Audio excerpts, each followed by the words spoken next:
You have completed the homework that was given. I hope that you have completed. So just a quick recap, what to do.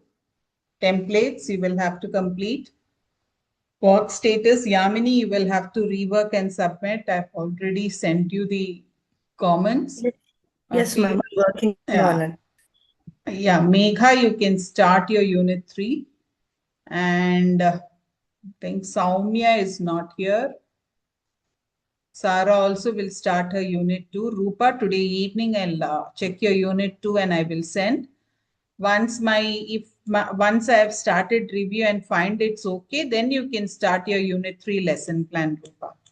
Okay? Because just give me some time. If it is not done, then you will have to again redo the lesson plan. So just give me till evening. I'll finish and I will send. Okay? Yes. Yeah. So anyone else is pending? Ma'am, my unit 2 is also ready. Can I send that also? I'm Yes, working you on will unit. have to send it. You see, without your lesson plan approval, you cannot move forward. So you will have to send. Once your mentor approves it, send it. Yes, ma'am. Okay? Okay. Yeah. And there is a sincere request from me. Please do not comment anything about your experienced teacher in your unit 1. Remember, you are going for learning from your experienced mentor. Do not say that this lesson can be in this way, this lesson can be modified in this way. That should not be told at all at any point of time. Okay? Please see that that is not in your work. So this was the table that I asked you to complete. Please, if you have completed, let me know, or I'll give you 5 minutes to work on this, because this is very, very important.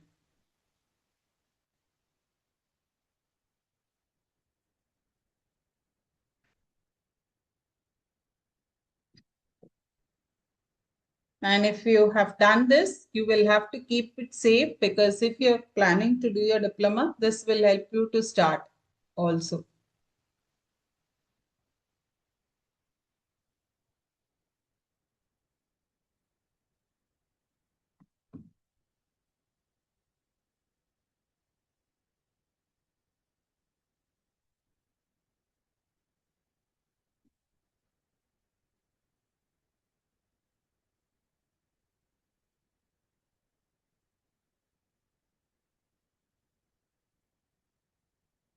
Ma'am, before writing the EOR and EOL, can we go for the lesson 3 lesson plan, unit 3 lesson plan?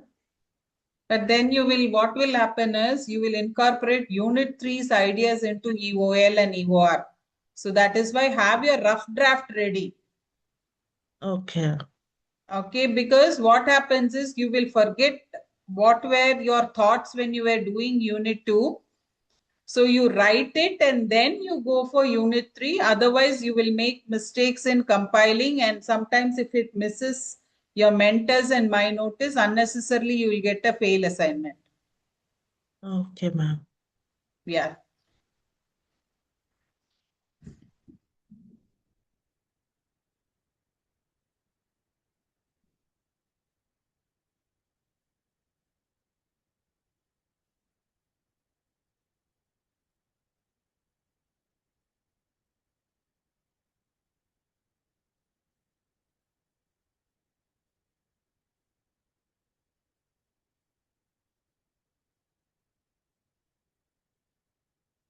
I'll try and share this slide with you.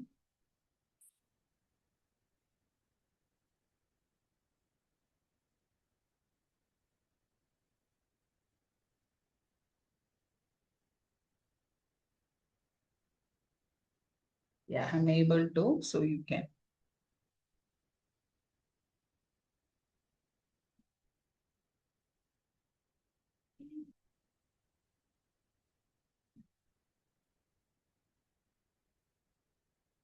Rohini, your assignments have to start coming up.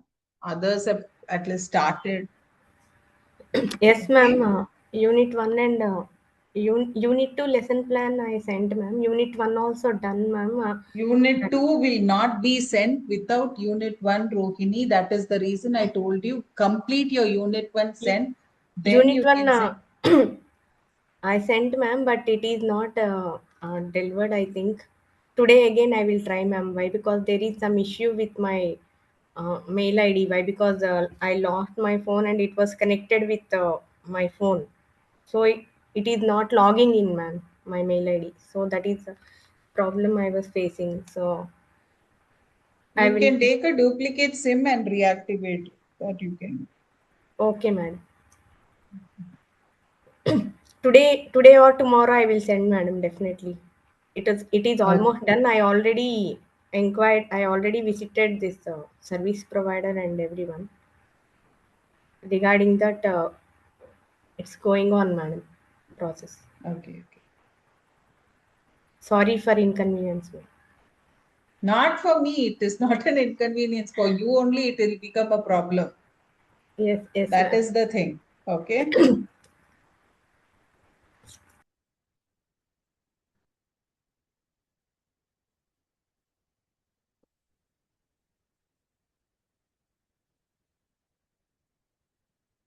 If you've completed, you can share it.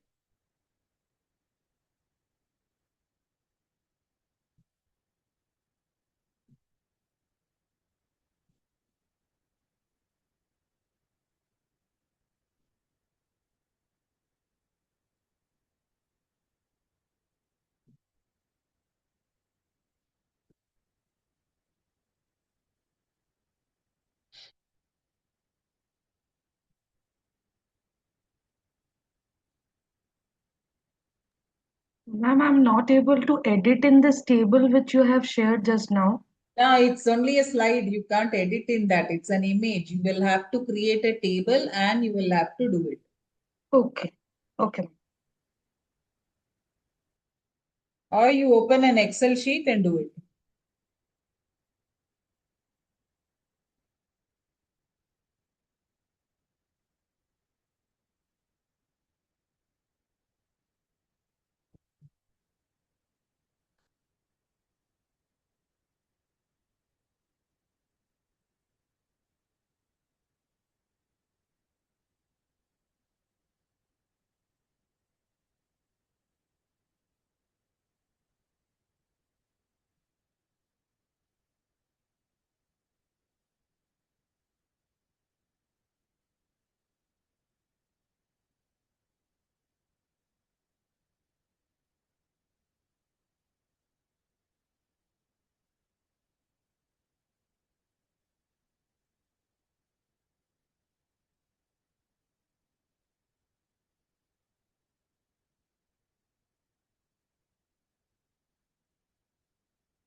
Ma'am, we are just pasting the thing in the table, ma'am. I just put it in the document. I'll just put it in the table, ma'am.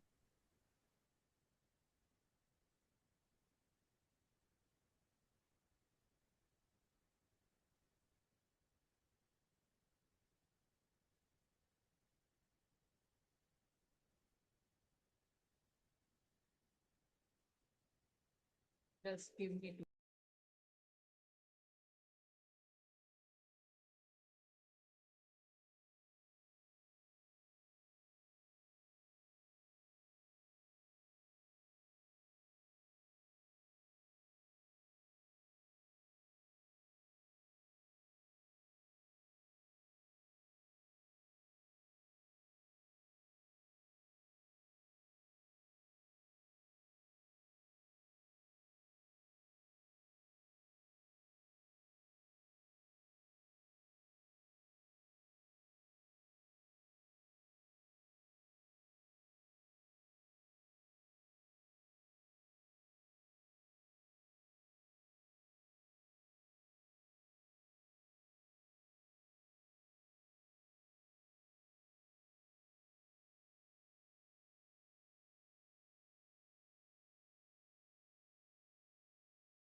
Yeah, sorry. Yeah, those who have completed can share.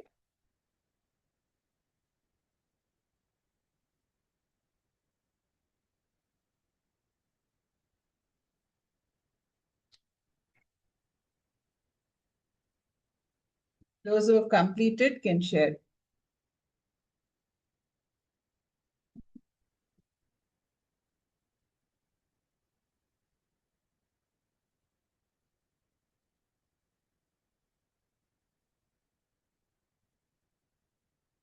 You're able to hear me?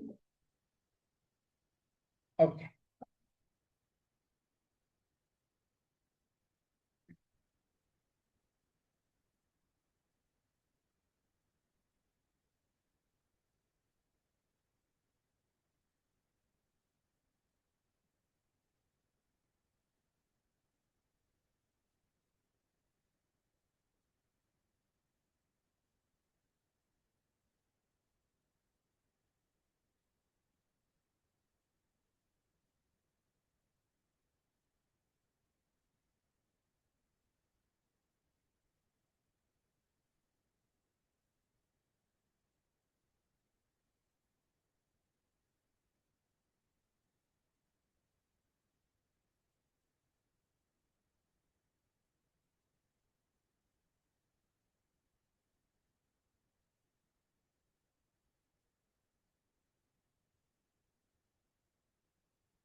Anandita, you will have to complete this table, which was given as homework for last week. You can just open and check, work on it. Yes, ma'am.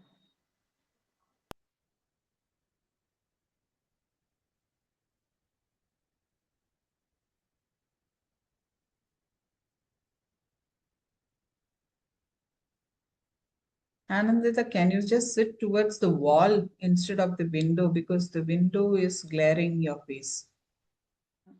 Okay, ma'am. Keep I'll the do wall that. as the background. Okay, ma'am.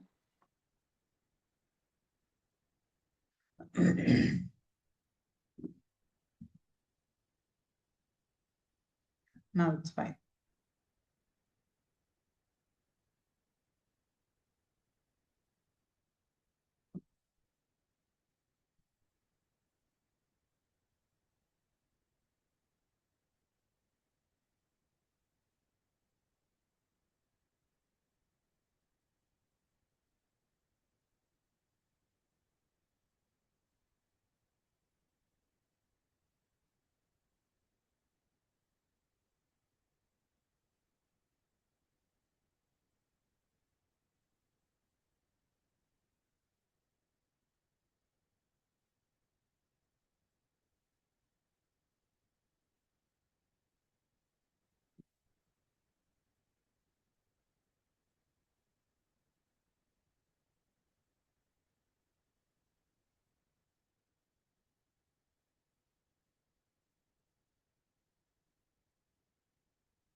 Yeah, completed. It's already like 10 minutes over.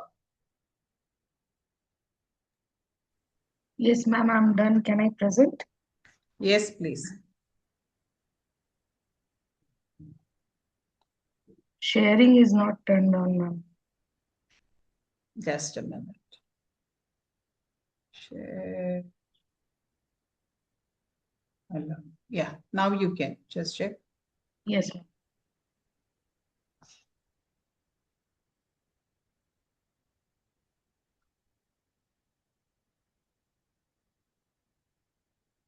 Ma'am, is it visible?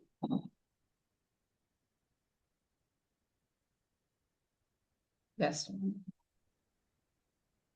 Yeah, it's visible. Can you zoom in a bit, like out? Down you go. Enlarge it. No, document, you have a bar, zoom bar down. Ah, that's it. Can you go back? Ah.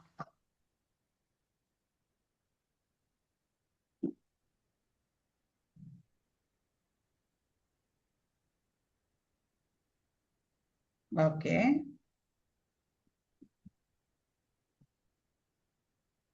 Very good. Mhm.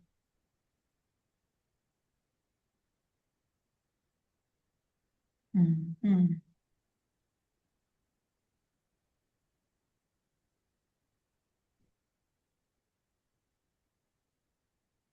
Ma'am, you have asked to make a picture-based worksheet in my Unit 3 lesson plan. I have done that one.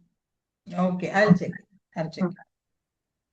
Because the advanced organizer, avoid using questioning in advanced organizer. Go with some visual organizer which gives a better connection. Okay. Yes. Now, as suggested by you, I have put 2 pictures and few questions below that as a small worksheet. Yeah. See, the reason why is we have to ensure that every student participate. Questioning, oral questioning will not ensure that. So that's the reason I'm asking you to go for different other methods like a written one so that everyone is ensured participation. And ma'am, in formative assessment column, the formative assessment which we will be using, we need to explain that also, right? No, it's not required. For Not example, if it's a case-based, that everything comes under teacher activity, isn't it? Okay. Teacher activity, you will be explaining what you're supposed to do. Students, what they are doing in that worksheet, you're going to do in student activity. So only the name of the activity can be mentioned there, name of how exactly you are doing your formative assessment. That's enough. Okay, only the name. Yes. Okay. Can you just go down, differentiated learning? Okay. Mm.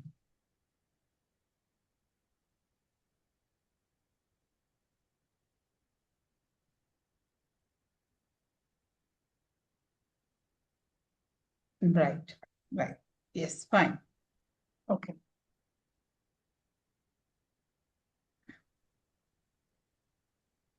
And ma'am, that activity log, did you see? Unit 3 mine. Unit 3, that is the reason I gave you this worksheet. Now you have written everything on how activity has to be, what are the aspects that you will be checking when you are writing your evaluation part of it and reflection part of it. Okay. So whatever you do in Unit 3, remember the dates have to be changed and then you will have to write your reflection. Activity wise, yours is fine. That I've checked. So once you submit, then we will go back to it. Yeah. Sure. You can do 1 or 2, keep it extra handy with you so that if you want replacement also, you can do the replacement. Need not be mentioned there, but you can keep it handy with you. In another sheet, you can keep it so that anything you want to replace, you can replace it from the same day, same class, but a different activity. Okay. Others?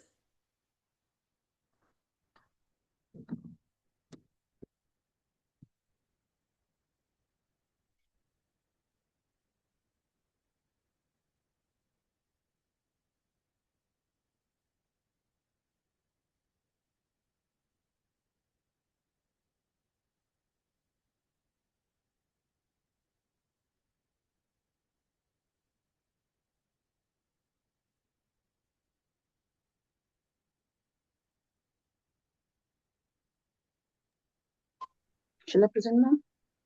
Yes, please.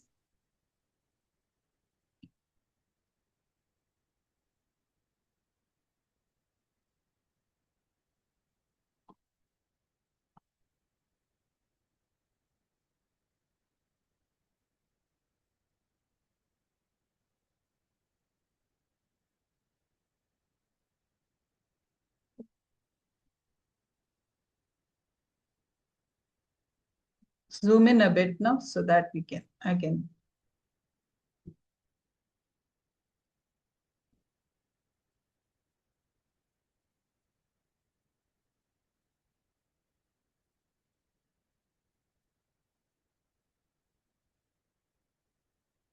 Mm.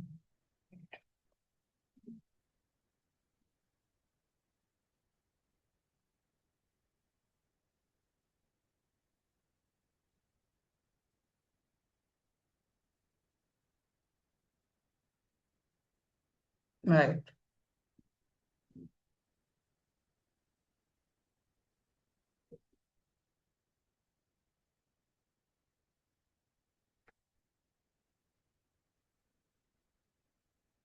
Hey, 1 minute. Guided sentence frames, I'm saying.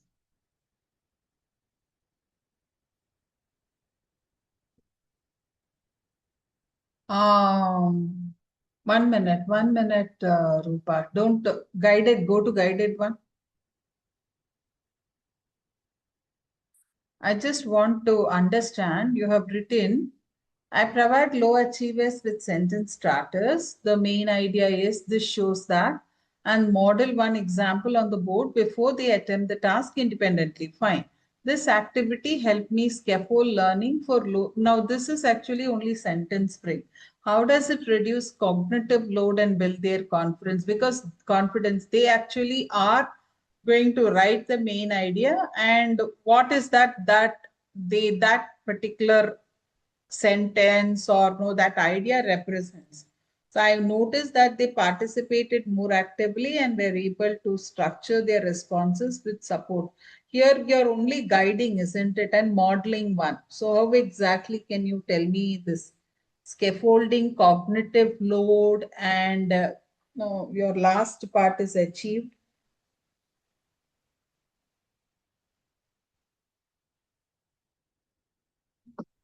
Yeah, ma'am, because the way the I just started with modeling the example on the board, right? Okay, that's how I just guided them for that particular work or the particular task that how they should proceed further.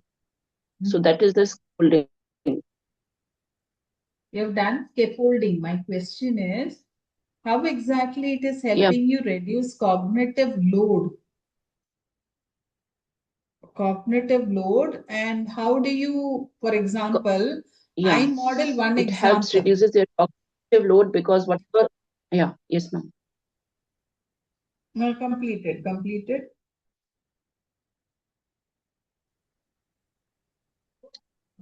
Ma'am, your voice No, is I breaking, asked ma'am. you to complete it. Complete, Rupa, what you were saying, complete it. Complete. What, ma'am? No, what you were saying, isn't it? Complete it, I'm saying. Ma'am, I just couldn't hear you anything, ma'am. Your voice completely shut in between, so I just couldn't hear that what you asked me to do. Sorry. Rupa, I'm saying that. Yes, No, ma'am. when I was speaking, you were speaking. So I said, you complete your sentence, then I will tell you what I am intending to tell. Okay. Okay. Right. So here, first I gave them one sentence, and based on that, I have done the scaffolding on the board. So whatever being taught to them, earlier, right? So that they will not be right. They will not be confused more. Okay, that's how it reduce their cognitive load. From the previous knowledge, they will not get confused that Mm, what new I have started the class. mm, mm, mm. Is it wrong here? I'll remove. No, it's not about wrong. I'm asking, how do you achieve? See, your guided sentence frame is right, but Yeah. I feel my this one, my what I want to say Yeah. is guided sentence frames are correct. Here, actually, I think more should be coming as when it's Why? scaffolding, more version should be coming under the guided sentence frames. For example, the main idea is give certain options because you're scaffolding for the lower level learner. Ma'am, your voice is breaking, ma'am. Sorry. I don't think so. It is from my end, Rupa, because I'm just not checking with others also. Your video is getting stuck, but My connect. others are, yeah, looking. Am I right or am I wrong? Yeah, because for me, your video is stuck.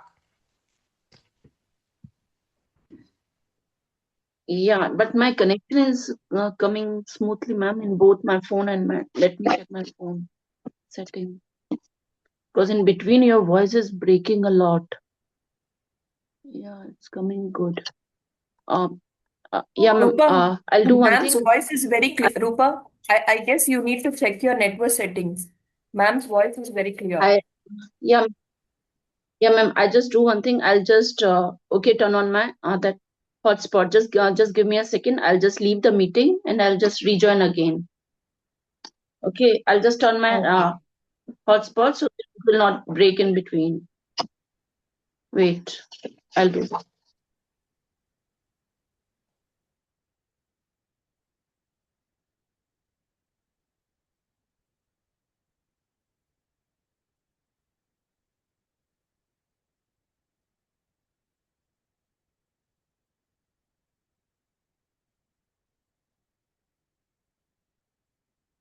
Anyone else can share?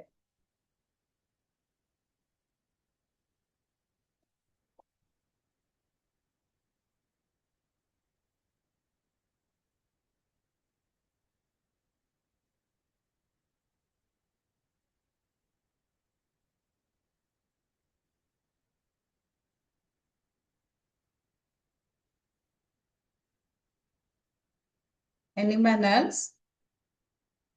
See, this is important because no, sometimes you may not, you may do an activity, you may think that this is how my scaffolding is looking, but no, it may not be actual scaffolding. It may actually lead to more complication among the students.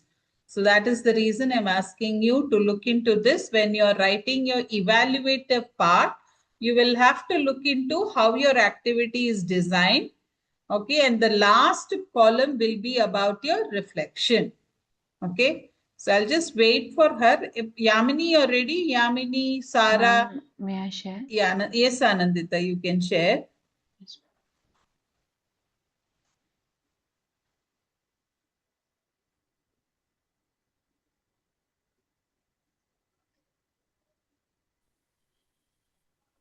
Ma'am, is my screen visible? Yeah, it's coming, it's coming. It's saying that you started the sharing. Yeah, it's come.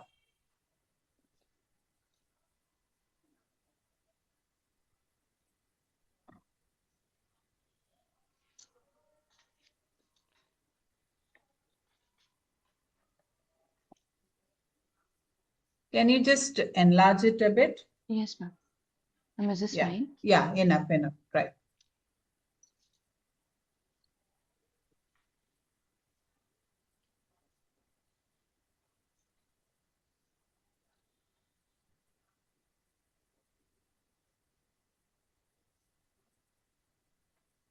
Okay.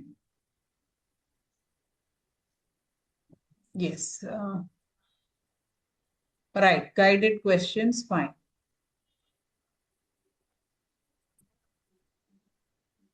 Rupa, you're there? Yeah, ma'am. Yeah, ma'am. I just joined, ma'am, from my hotspot. No, 1 minute. I'm just sharing something in the chat box. Just go through that. Okay. Yeah.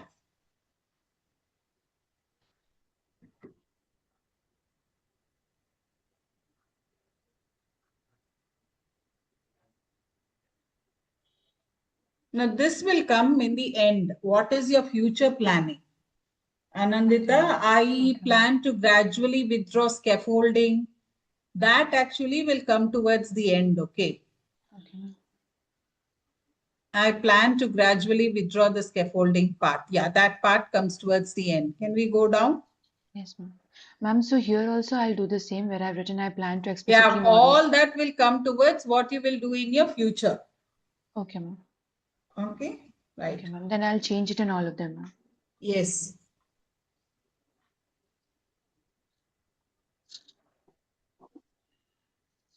In the next lesson, all that will come in the future. You can write it as points in one after another. Okay, ma'am.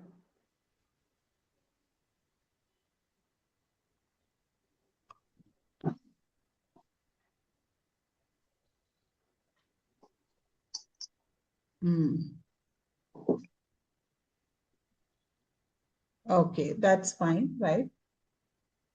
Task.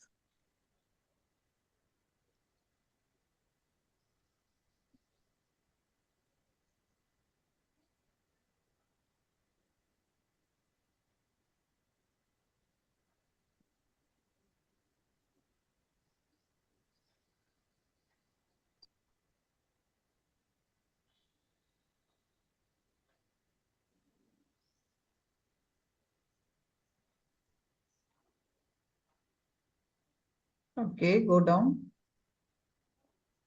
Here it has to come. Future planning of lessons, all your planning will have to Ma'am, come here. I'll come here. Okay, ma'am. Here you will be writing the problems and all the, these are the things that you would like to change for that. The reflection time, Okay, ma'am. everything Here will be I'll do one. Ma'am, coming. here I'll write it point wise.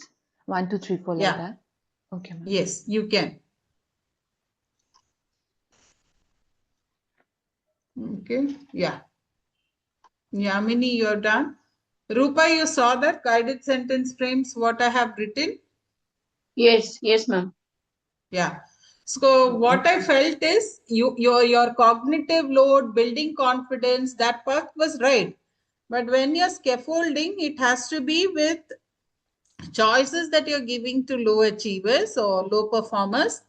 Okay, then scaffolding questions added to that so that they can elaborate their writing with given cues. Okay, that will actually help in scaffolding. Okay, yeah. Okay, ma'am.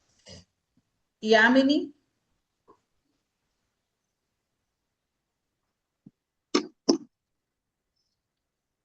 Shall I because I present just again? want to. Shall I No, present again as it? 1 minute, Rupa. I'm asking Yamini to do it once Yamini. I still need 2 minutes. I finished. Okay, Shall I Rupa, share how then much I'm share it. Yeah.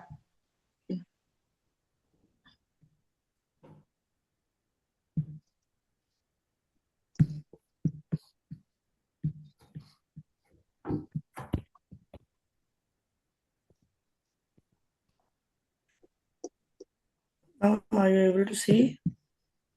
Yamini, Rupa has shared, so just give it 2 minutes. You complete it.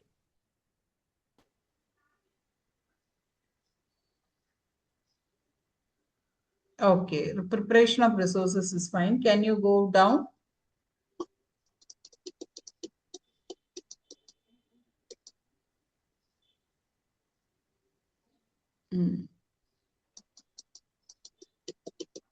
Okay, fine. Assessment preparation. Go down.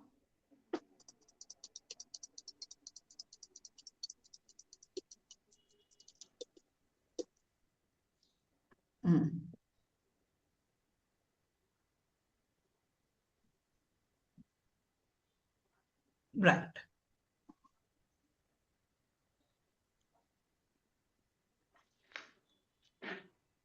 Right. This is fine. Right. Right, Rupa. Yes, Yamini.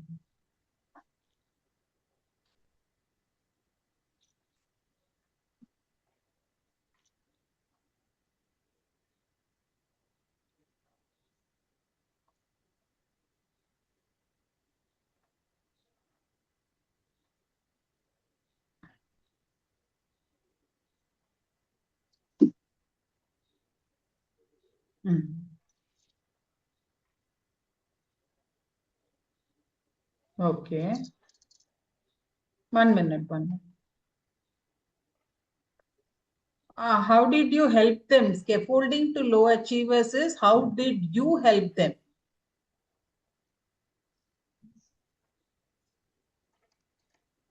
And the first one, transition, is also same. The scaffolding is also same, isn't it? So you just look into it.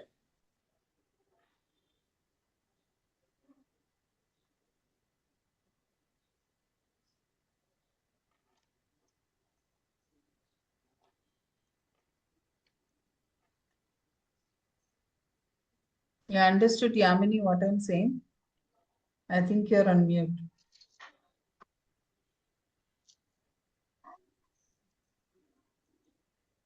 Yamini, you Yes, have ma'am. understood what? Yes, ma'am. Yes, ma'am. I got both of them look the same. But scaffolding, it has to be something that I've especially for the children who needs that. What did I do Support. for Yes, them to yes, understand the pattern? Got it. yes. I'll edit and I'll share it again. Okay. Yeah. Now, when you're writing your EOL, look at Yes. all these points and write your EOL. Okay, Okay, ma'am. EOL as well as EOR. EOL will be these are the resources that I plan, and more on differentiation you will have to write in your Unit 3 EOL. But EOR, Okay. you will have to see that all these aspects are covered. Okay.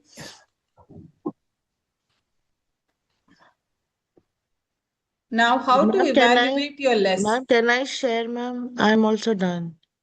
Okay, yeah, just a minute. I'll just put this in the chat box.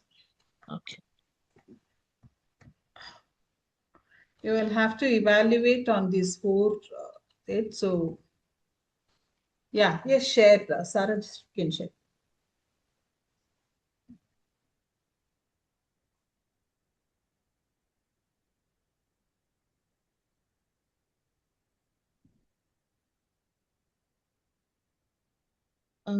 Just a minute. Where am I?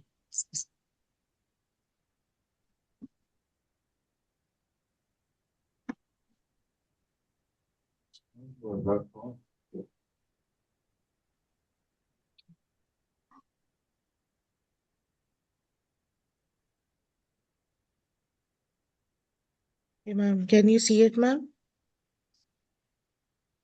Yeah, able to see.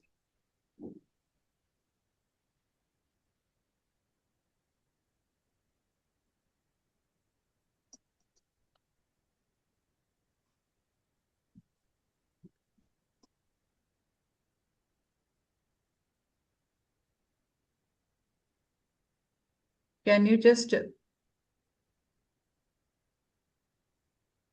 1 minute, go up, go up.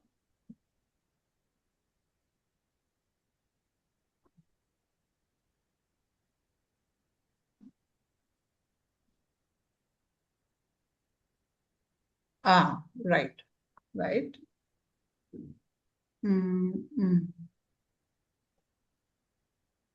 Here again, next time I will include simple graphic organizer to further structure. That will come in the later part of it. Okay, ma'am.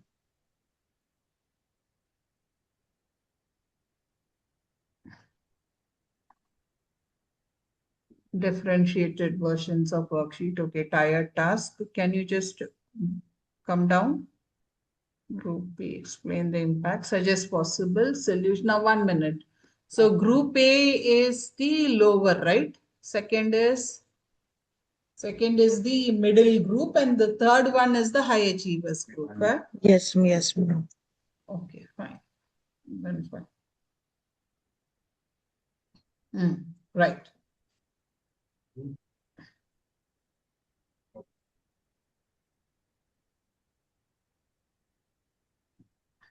You can say that you will use the Cambridge GP rubric or assessment criteria for using the evaluating the students, so that it will be an assessment preparation for them.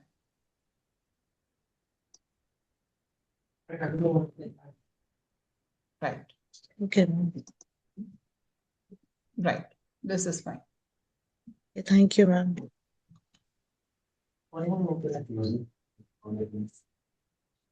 I think the link is not working, but you can go through the downloaded one, the Cambridge Learner attributes, and identify how you can develop this in your class. So you will have to read through the Cambridge attributes and give one example each of how exactly you will develop. Now remember, when you're writing your assignment, whatever activity you've done and the activity log you have done, relate it and tell how exactly the Cambridge attributes are being developed among your students.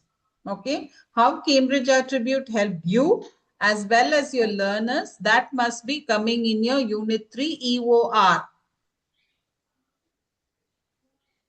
Okay, you can just go through and tell me, give me one example, it's enough.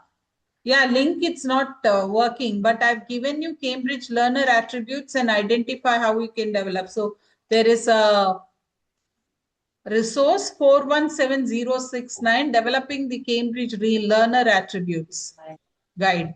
That you go through and give me an example and link the Cambridge attributes to that activity.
Yeah, ma'am. Actually, I do have one small doubt, ma'am.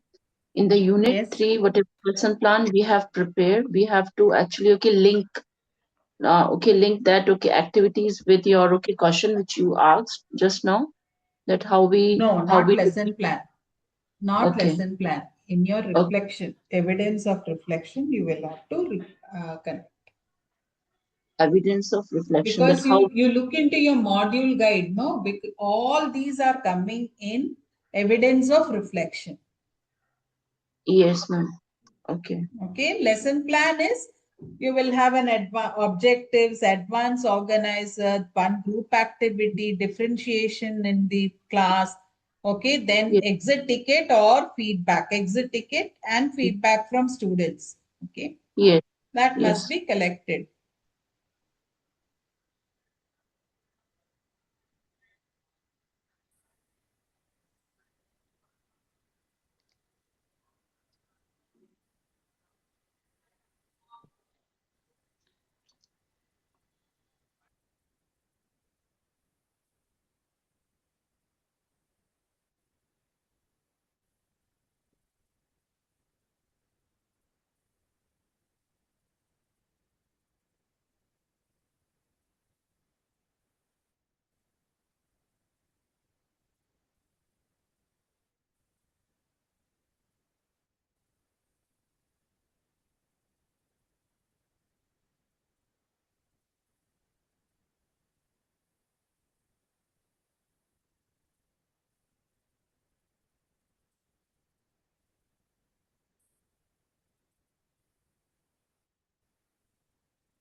Ma'am, we just have to Hmm. say the attributes of the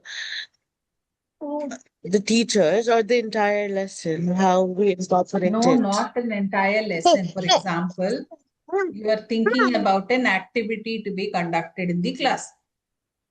How do you build confidence among your students?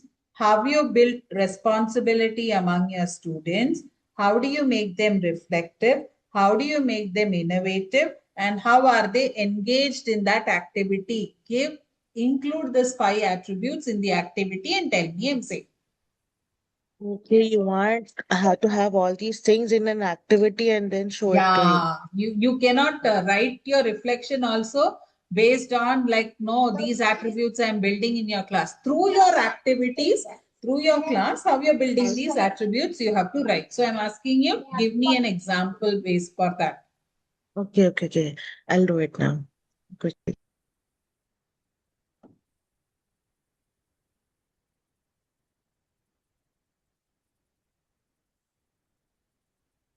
You have done it, you let me know.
Yeah, anyone has completed?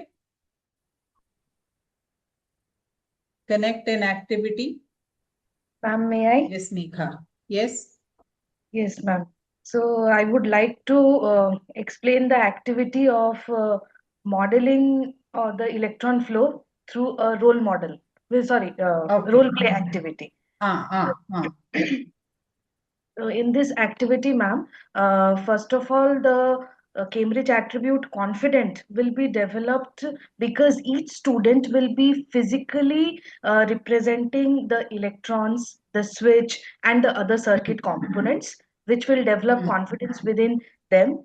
And next attribute responsible, they will become responsible because they, as they are assigned a specific role, they have to perform the role in that activity and give their best, so which will develop the responsibility.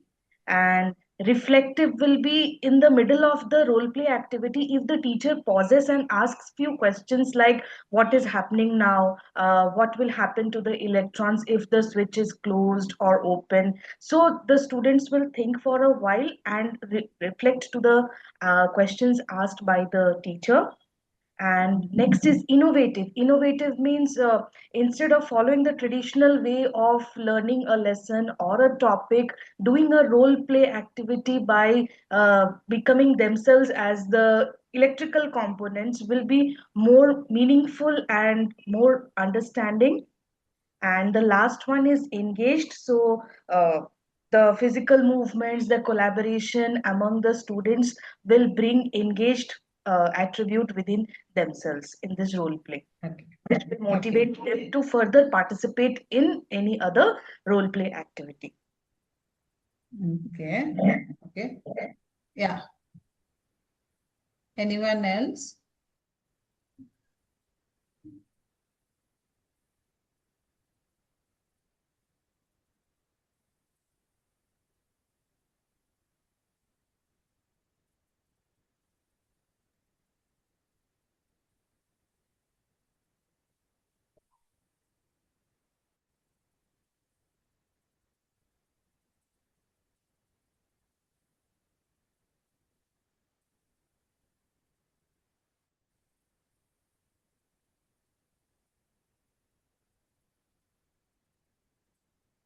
Anyone else?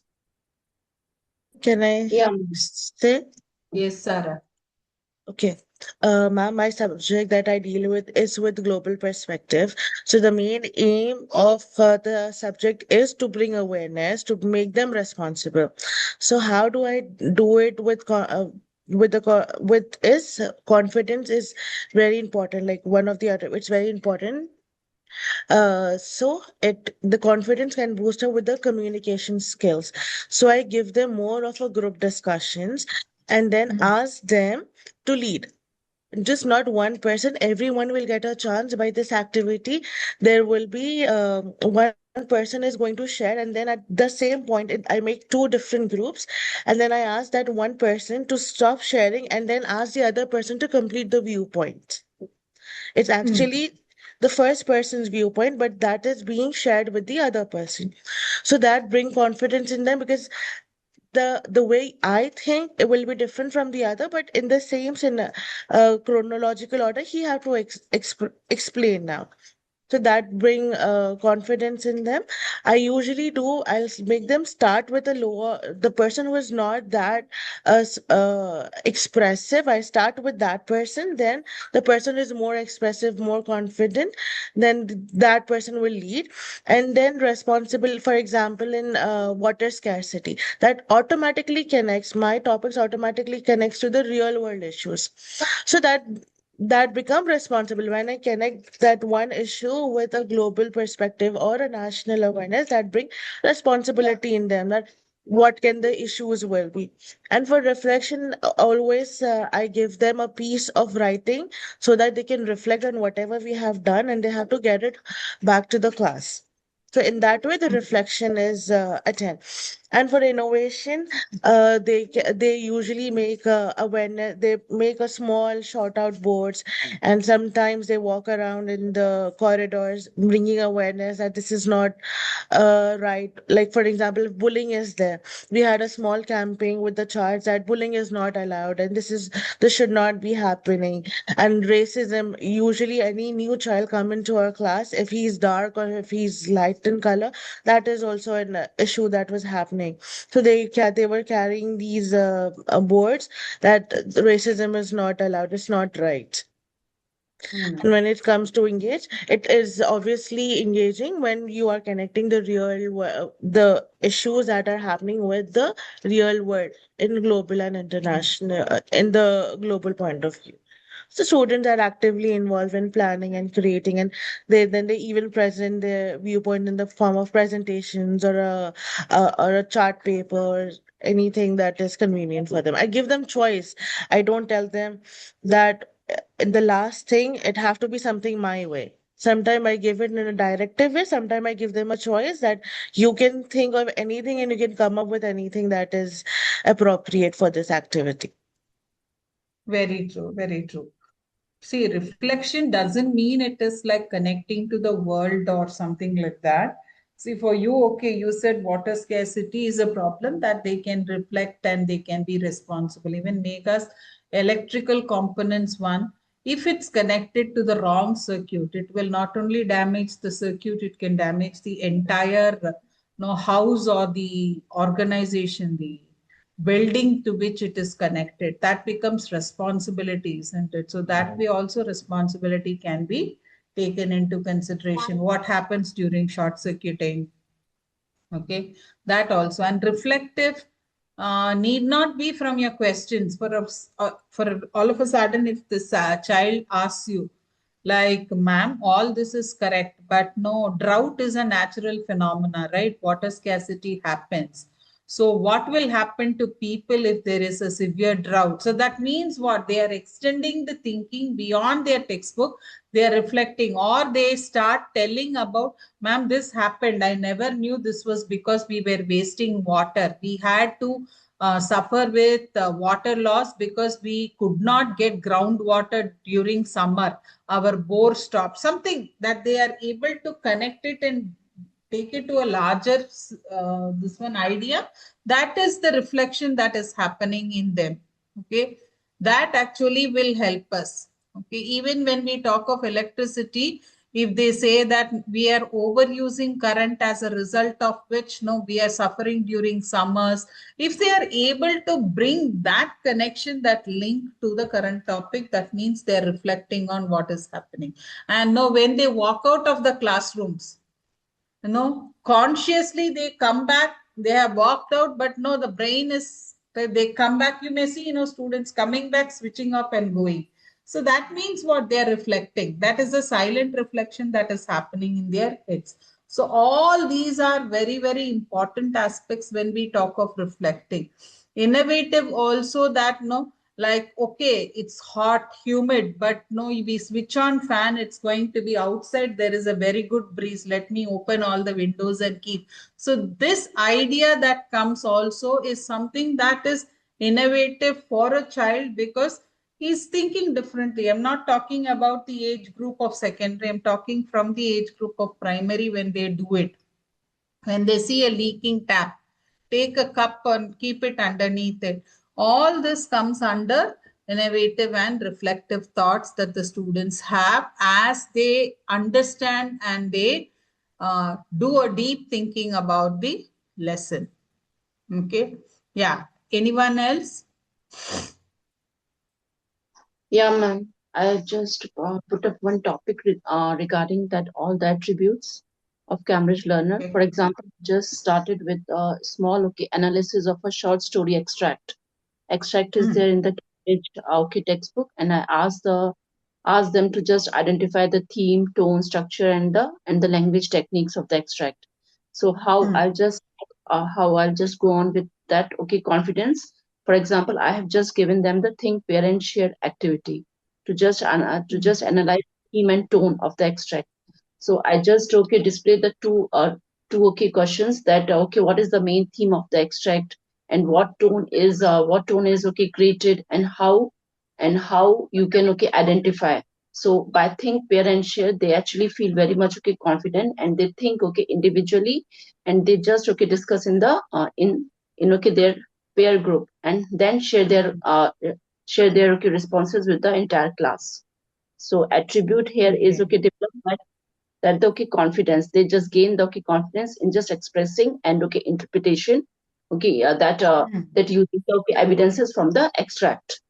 And the second is that how I can develop that feeling of responsibility in them. Attribute, that is, I'll just give them the group roles to just to just analyze the structure of the extract. So in groups, I just ask the learners to just analyze the structure of the extract.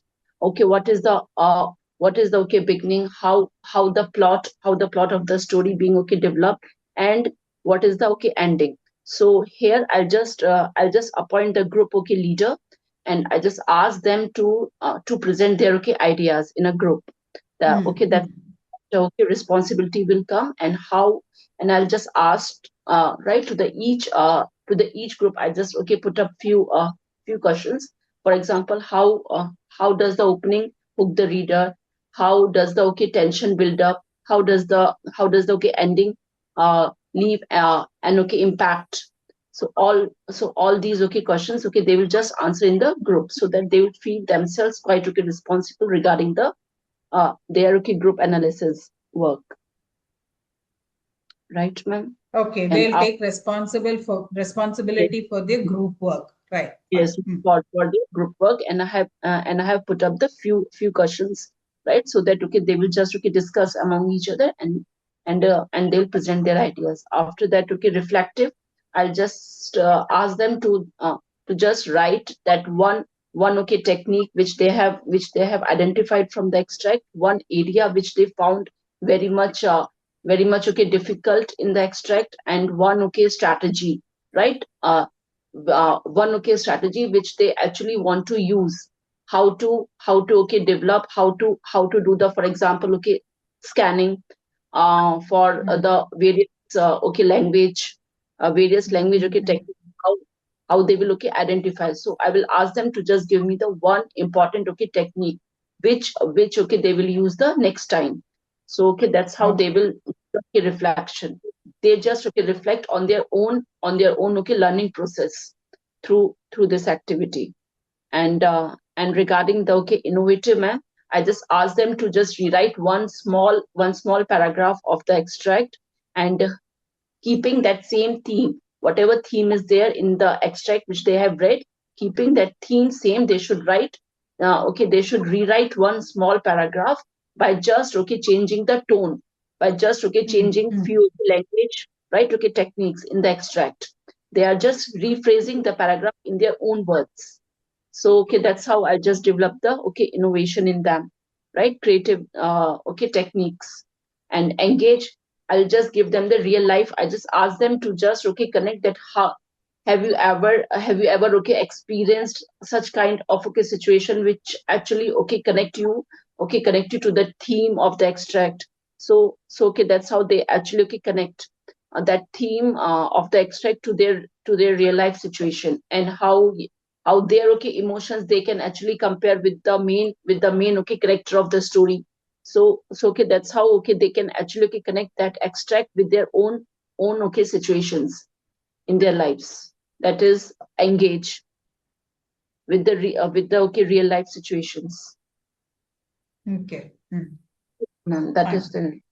through one activity I just develop all these, how they can get into with all the attributes. Sure. Yeah. May I go, ma'am? Next. Yes, yeah. So my topic is picture arrangement of a story and presenting together. So first, building the confidence by giving them that is achievable, the story that they're very aware of, the pictures that I provide them, and I ask the children to group according to their friends. Like they can choose their group of Yes. 4. They select their group so that when I'm giving the task also, it eases the atmosphere of forming that task, completing that task. And then responsible, so one of the member in the team is responsible. So I guide the kids not to give the answer, but guide your team members to find the answer. Like, no, this is the answer, is not what they should say. Why do you, like, they should say, why will this come here, what happened here, this, like, they should discuss and find out the answer over there rather than giving the answer, because it is something that we follow in the class. We don't answer, but we rather ask questions why they think like that. This creates responsibility for the person who is asking and for the person who is learning also at the same time. And then is engaged. So each and every question from the learner, be it how silly it is answered. So that keeps them engaged to participate in the activity. Be it Very from true. peers, be it from me, be it how silly it is. Either it can be fun way of answering or seriously to the point, but it has to be answered. Then comes innovation, the freedom of laying out whatever they decided, like the layout. Sometime we give the structure to fill it, like exactly in this way we have to do it. But here in the innovation state, when I want them to be more creative, I give the paper and the layout is decided by them. So it gives me a lot of different it gives the learners actually to create their own layout. And when they're expressing they can explore themselves creatively, how they can do it. Again, the last one is reflection, where they will reflect on their complete work, whether the story is built appropriately or not, and they decide within themselves who is going to present which part of the story. Very Because true. as one leader is decided already, so they'll discuss and decide on which part is to be presented by whom, by themselves, and they'll be presenting however they present, because it's a known story already. So this is how I go about. For the next, I'll be giving them another story which they are not aware of, but I'll give the brief introduction of the story. They have to build their own story in the next class, Okay. because they have already solved which the one that they already know. The next one will not be the same, and I might not give the same group also. This time I'll be dividing the group according to my choice. Very true. Right. Yeah. Yes, Anandita.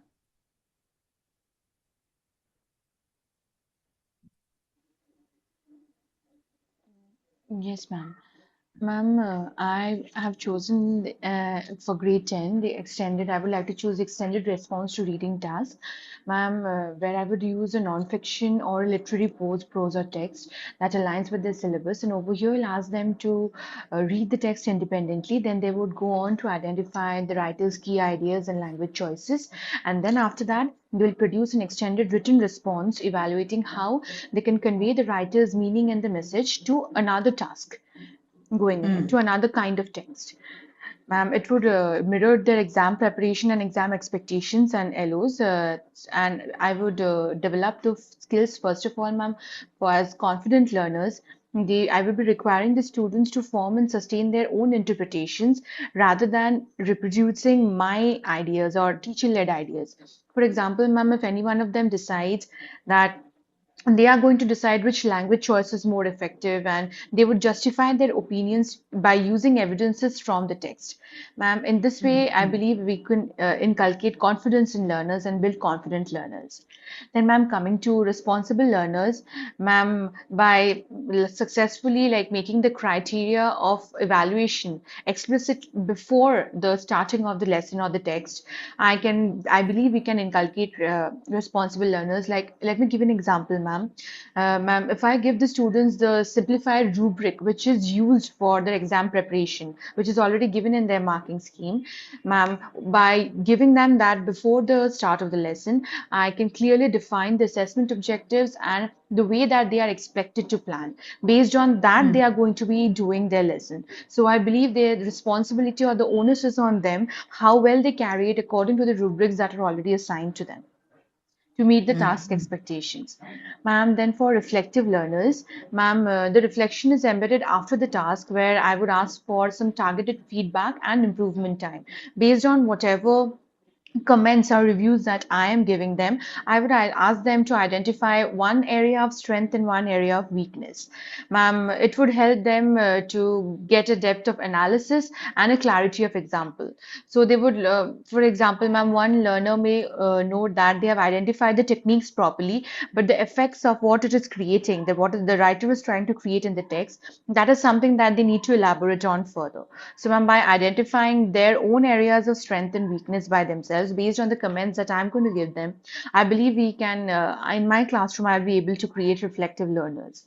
And ma'am, Very engaged, true. ma'am, because this is something that is authentically exam based and criteria on which they will be assessed further in their board preparation.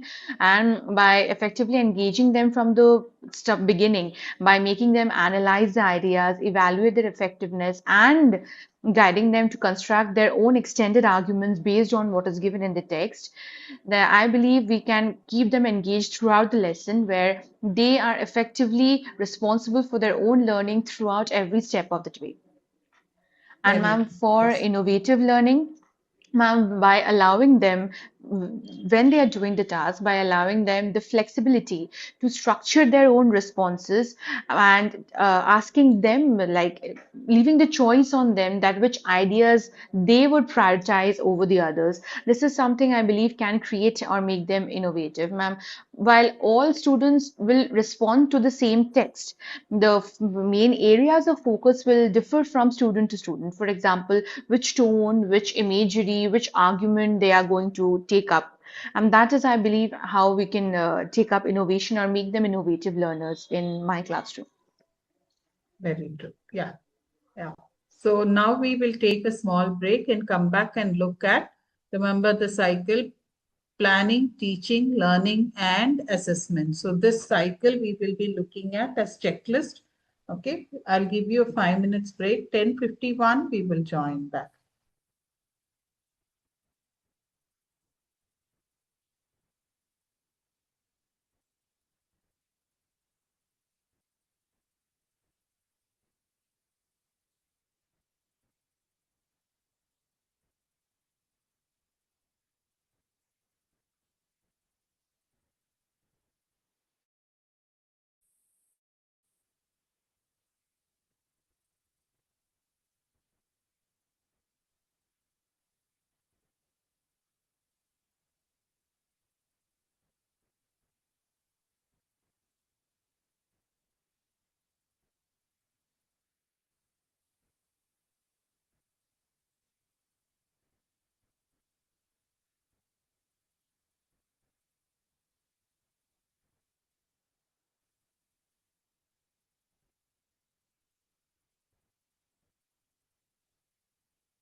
So now, can someone read this plan?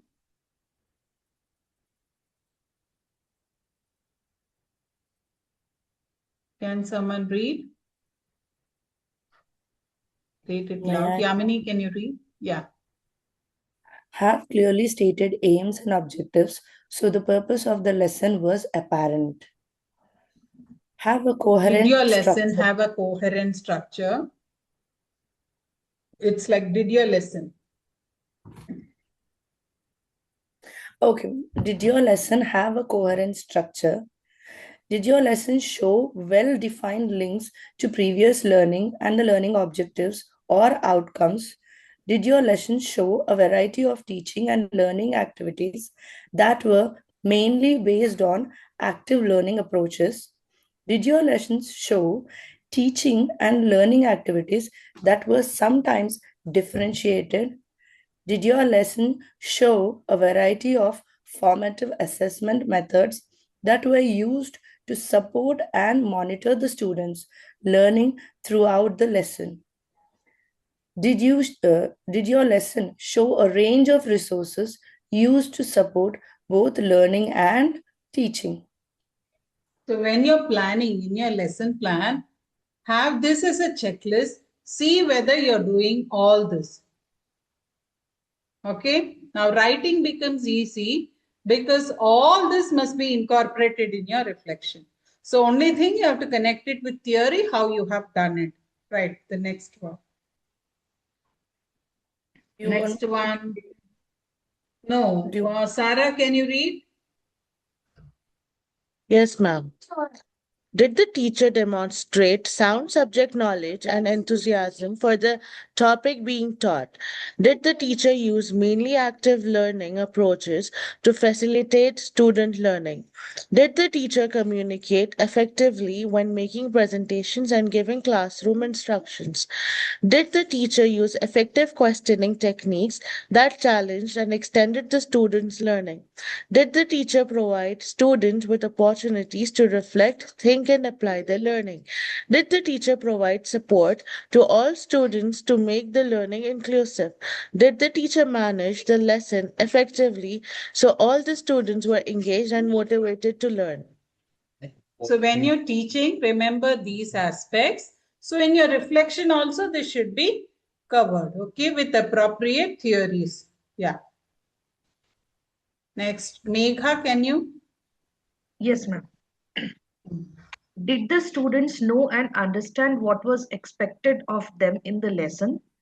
Did the students participate in activities that were mainly based on active learning approaches? Did the students have time to think and opportunities to apply new learning and ideas? Did the students participate in activities that were frequently differentiated to help meet their learning needs? Did the students participate in a range of activities where their learning was supported, challenged, and extended by the teacher and their peers? Did the students frequently contribute to the lesson using their existing learning and experiences and have opportunities to clarify any misunderstandings they had in their learning? And did the students participate in pair and group work to support each other's learning? Okay. Is Rupa, can you? Rupa, you're there? Yeah. Can you read the assessment part of it? Yeah, ma'am. Just right now. I was doing something. Wait. Right, right, ma'am. Assessment, ma'am. Right. Did the students know and understand the learning outcomes to be achieved? Second point, did the students have their existing learning checked before any new learning was developed? Did the students have their learning supported and monitored throughout the lesson using suitable formative assessment methods? Did the students have opportunities to assess their own and each other's learning? Did the students receive formative assessment feedback uh, feedback that was clear, helpful, and supportive? Did the students know and understand how their learning was progressing and what they needed to do to improve their future learning? Did the students have their future learning shaped using the outcomes of formative assessment? So these are the four things. Please, you repeatedly go through and see that it is done during your classes. Okay. Now we'll have a group discussion. So this is to analyze the group of like activities that you will be having in your lessons. What is its impact on student learning? So what you should do, I've given down. See, you generally teach a lesson. Okay. Now that lesson is full of different activities that you would have done. So imagine that you conducted a slip test or a class test and you found that the students are not that performing. So how will you evaluate your teaching at this point?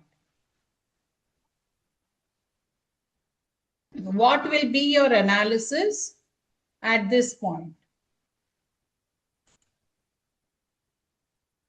So what we need to do, ma'am, we need to just give you that reflection that No, why we failed, yeah, you have to reflect on what you will be why doing. So we I'll give you around 5 minutes. So 11:03, we will start the discussion. How you will be okay, evaluating your teaching based on this? Or what will you be okay. doing as a remedial step?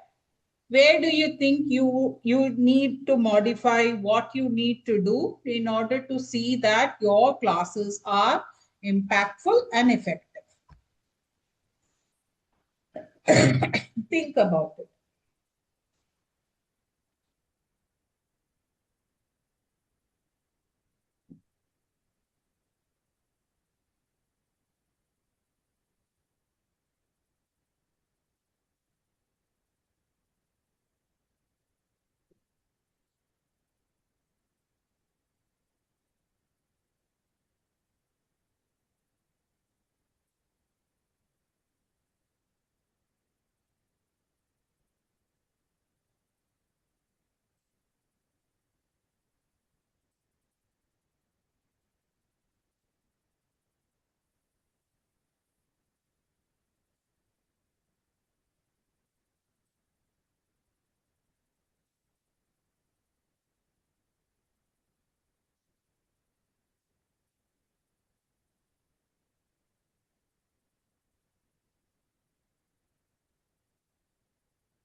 Yes, you can start.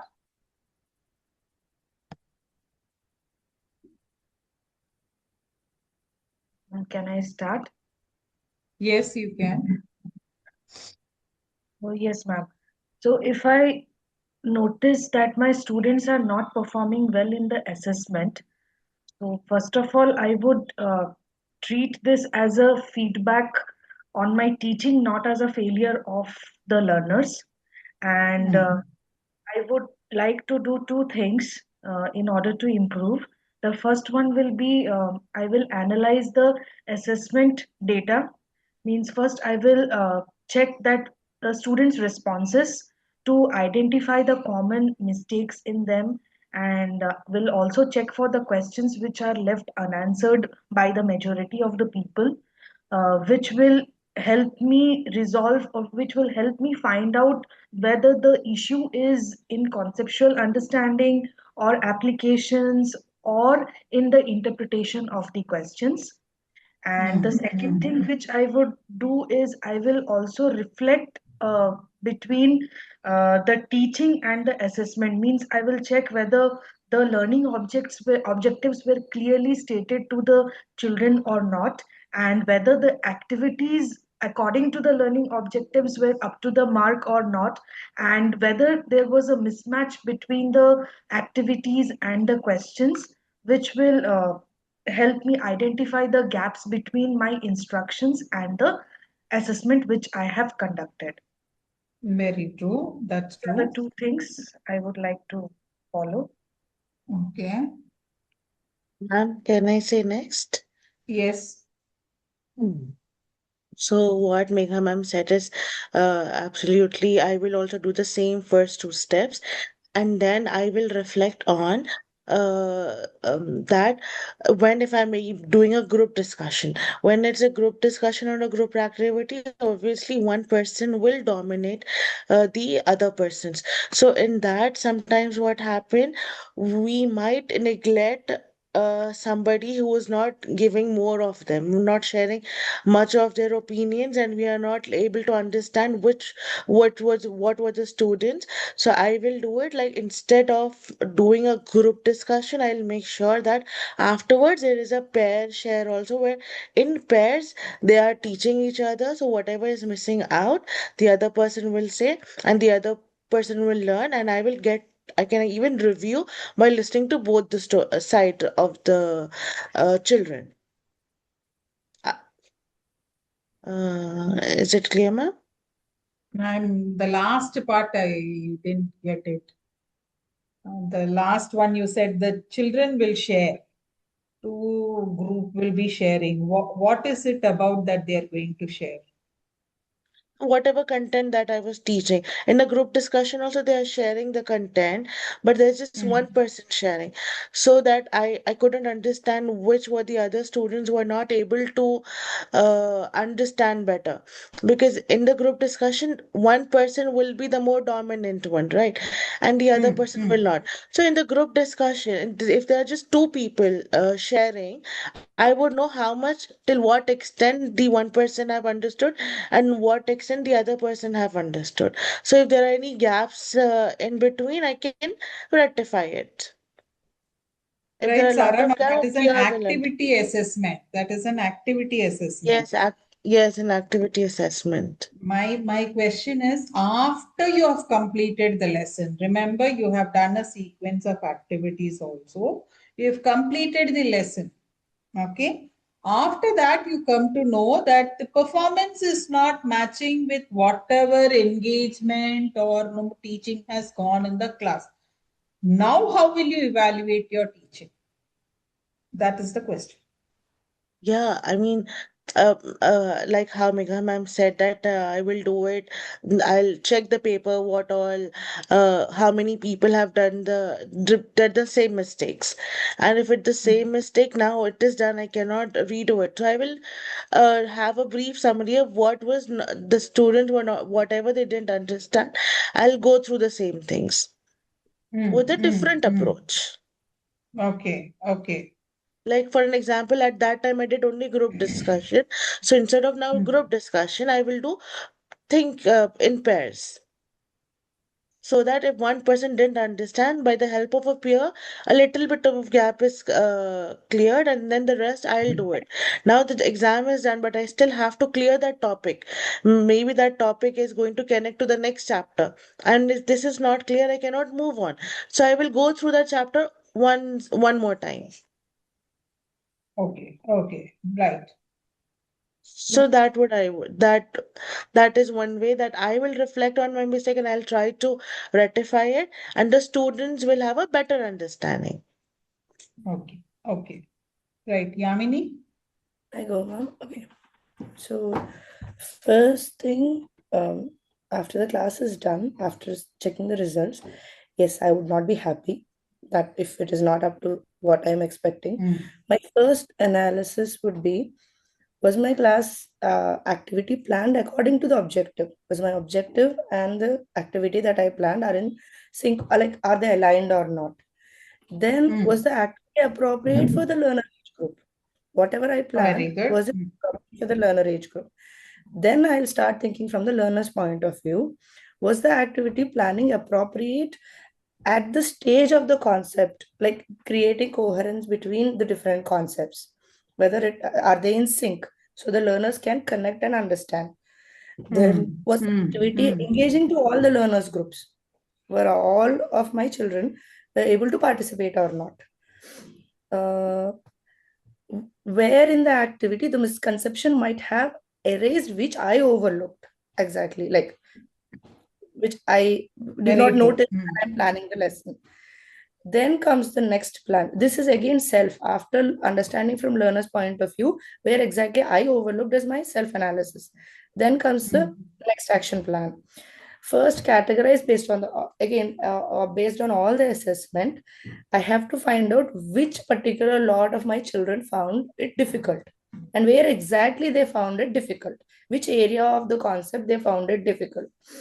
The misconception, at which point that the concept misconception started, and what was might be the reason. Identify these two aspects, then plan an activity in such a way that the corrections are made at the identified areas of the error and execute again. So this is how Yeah, I'll plan out. okay, fine. Yes, Rohini?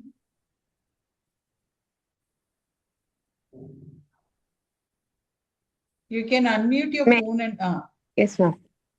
Ma'am, actually, I will check first. I will check whether in my assessment is there anything which doesn't meet learning objectives, or if there is a if the questions are too difficult that child could solve.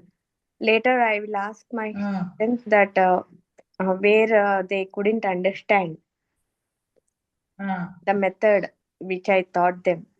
So later, where they are lacking, I will try to explain to them again, mm. and I try to fill up that learning gaps. And if there are any misconceptions with among the students, I will try to rectify it. Okay. And again, You are going to ask the students, you are going to ask the I will students ask where the you, students' they, feedback whether that questions are they can able to understand the concept which I taught them, and whether they can able to answer that particular question which they are lacking. And I will ask why they couldn't able to answer. So okay, they'll say, ma'am, we understood. Exam, we were not able to write. This is the common answer you get with your board students. We understood, ma'am, when we were teaching, we understood everything, but we don't know why we were not able to answer the exam. I'm telling you, you're talking of third class. We are talking of the very next month, they are going to write their board exam. I have faced this with 12th also, with 10th also. yes, ma'am. So Means how will you evaluate? I will Okay. motivate them to build up the confidence in facing that assessments also, ma'am. Why? Because Rohini, you're talking of, now remember you're talking of third class students, so third or fourth class students. I'm talking of 10th and 12th who are very confidently, they will say outrightly, even the topper. Okay. Why did you do this MCQ wrong? You ask. The question will be, ma'am, I understood, but no, I had a doubt. So I thought this may be right and I marked it. Okay. So yes, that doesn't work out, Rohini. That doesn't work out. That doesn't work out. Take it from me, it doesn't work out. You can ask any teacher, okay, they will say, ma'am, in the class we understood, but exam what happened was a little doubt happened, whether it is 10% or 11%. So we just marked 11%, ma'am. This will be the answer coming. I'm sitting and correcting now. The question I know. When was Forest Protection Act 1972? It is given in the textbook. I told them multiple times, but many of them wrote 1971. Now what to do? It's wrong, isn't it? yes, ma'am. So only few years they have to remember they missed it. Now I asked them, they say, ma'am, we got confused whether it is 71 or 72. So maybe if we say that in form of story, that they are interested and enthusiastic to. My question again, Rohini, you didn't understand the question. After teaching the lesson, once you come to know about this, how are you going to evaluate your teaching?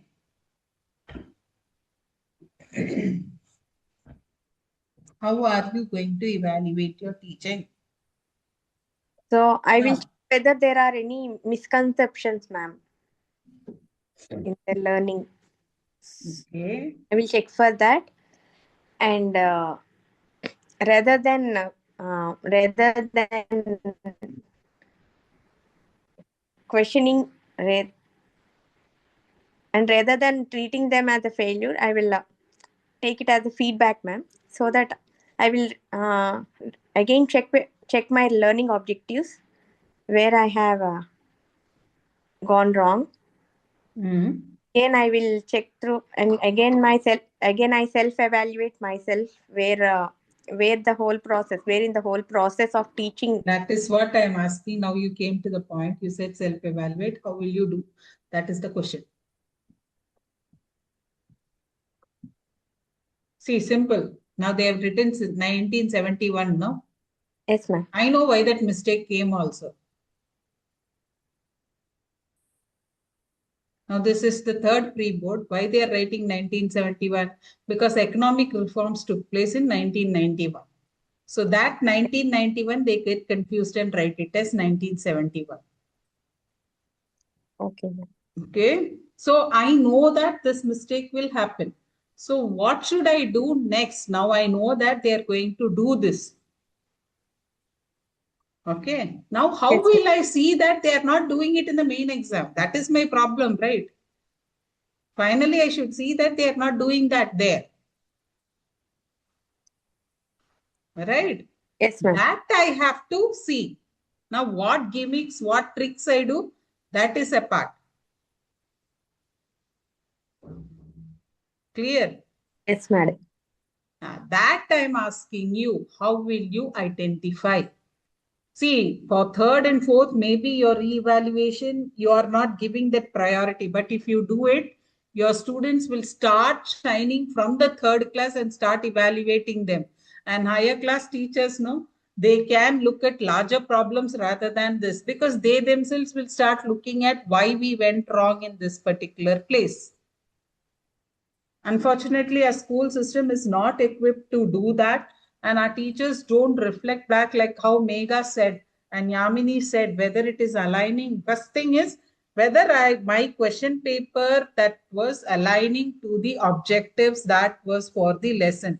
If I have set the ST or CT, whether it is aligning to the curricular goals, first aspect. That is very true. You will have to check that. If your questioning has changed, that means you are wrong. So my evaluation is wrong for the wrong objective. So that I will have to correct myself. Then I will start looking at the similarity in errors. If most of the students are committing the same errors, that means, as you said, the misconception has crept in. So I will have to correct it. Okay, I will have to correct it.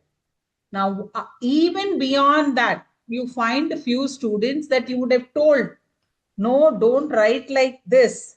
Okay, think and write properly. This is how you have to answer for this question. The same question you will find 3 of are writing the wrong answer. What will you do? I know Anandita can relate and think. Yes? What can you do? Because the problem with smaller classes is you don't have the same test for the same chapter 5 times. But we conduct, when we are like looking at board classes, we conduct. So that time what happens is you will find the same answer getting repeated even after you tell number of times also. Especially with maths teachers, they get frustrated. You tell them number of times. If that number changes from 6 seconds to 12 minutes, okay, gone. This is a new problem. Right? Now, how to look and address those type of issues?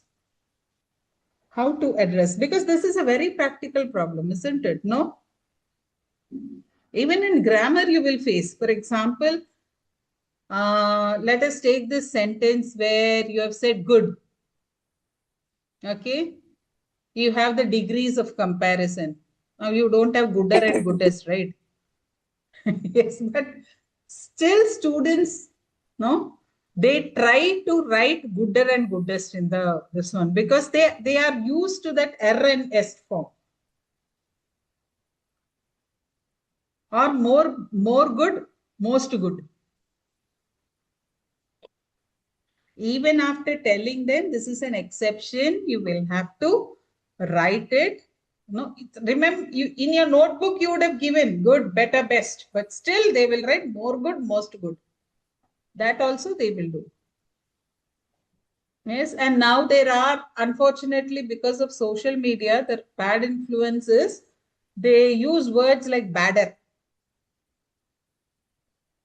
Yes, and that influences the language also. Now, just now I saw even Rohini writing WAT, what?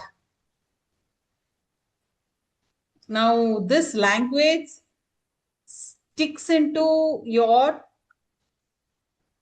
gets into your classes also. So how will you evaluate your teaching and how will you stress upon what exactly you will have to do for your assessment? That you really need to think of. Yes. Any other areas that you will be looking at? Pattern is one, data collection is one. Now, if your planning is done on this subtopic, I've done this activity this way, then major misconceptions can be avoided But still, if it creeps in, you will have to change the activity, as Sarah said. You will have to change the activity and reconduct it. Okay. And here, feedback is very, very essential. Remember, we had last week, yes, last week we said formative use of summative assessments. Formative use of summative assessments actually help us to evaluate our teaching and the students' learning in all these areas. All these areas, formative use of summative assessment helps. Okay, and this is a practical problem that every teacher faces. It's not only teacher, a parent also faces this issue, because as a parent, number of times the parent would have told the child not to do these silly mistakes, but they keep repeating. See, many a times you would have heard maths teachers saying they have 3 into 2, they will write it as 5. So these things creep in, but how to maximum avoid it? That is, you will have to get them into the habit of rechecking their paper, rechecking, even if it is from the class assessment, ask them to recheck their paper so that they will find out these mistakes. Okay, they will come about correcting these mistakes once it's done. But as a teacher, you will definitely have to evaluate your classes after every assessment, that is formative use of summative assessment that you have done. And that is the best way to evaluate our teaching. We have to evaluate it. Otherwise, remember, your result will come towards the end and it's of no use for you nor for your student. Clear? Yeah. So now let us move ahead.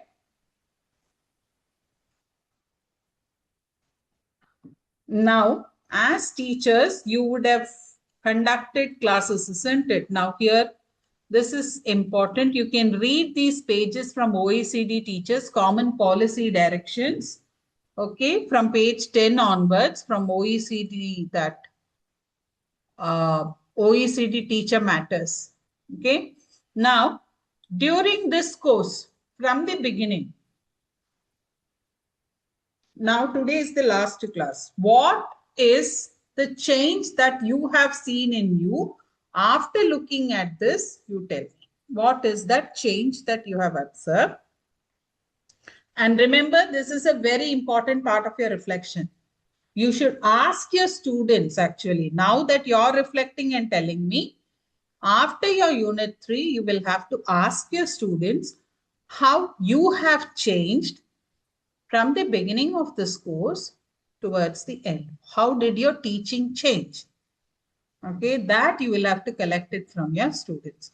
So now you just go through this and tell me. Now it's 11:27. So 11:30 I will ask you. So please be prepared. Tell Sorry me to what cut is you. that one Sorry to change. cut you, Sudha madam. Good morning, madam. Sir, good morning, sir. Make it Rohini madam. Please sit in somewhere else. It is on standby your phone. Don't make it in here and there. Don't move that.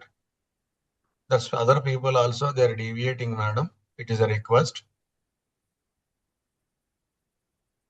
Sir, Rohini, Sir, please fix your actually, phone in one place. sorry, ma'am. Actually, there is some work is going on. Some plumber came, so I changed my room. I forgot to Somewhere else. You turn off. please Yes, sit in settle way, madam. yes, Please. sir. Sorry, sir, for inconvenience. Yeah. Continue, sir, madam. Plus, sorry. Yeah. Now you can just explore and you can start analyzing and telling.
Yes.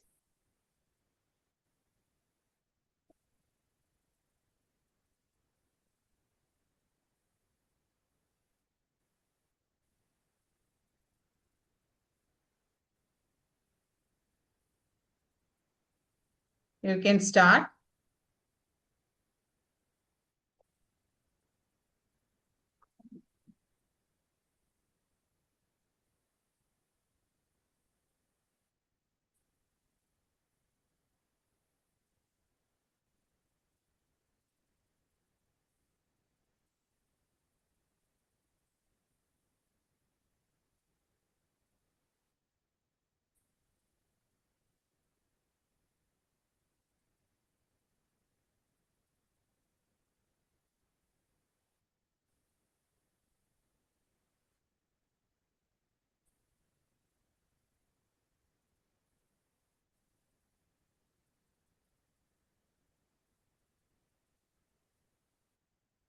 Please start.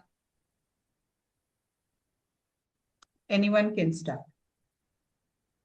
Yes, Anandita. Yes, ma'am. Ma'am, going through it, the particular document teaches matter. Ma'am, it made me reflect on the things, particularly my classroom practices and the impact that it has on my students' learning.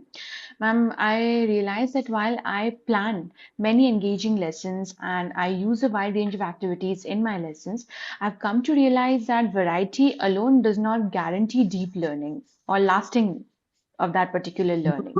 Yes. This one particular area of this report, it reinforces the idea that teacher judgment and use of evidence and continuous reflection, these are central Mm-hmm. to improvement outcomes.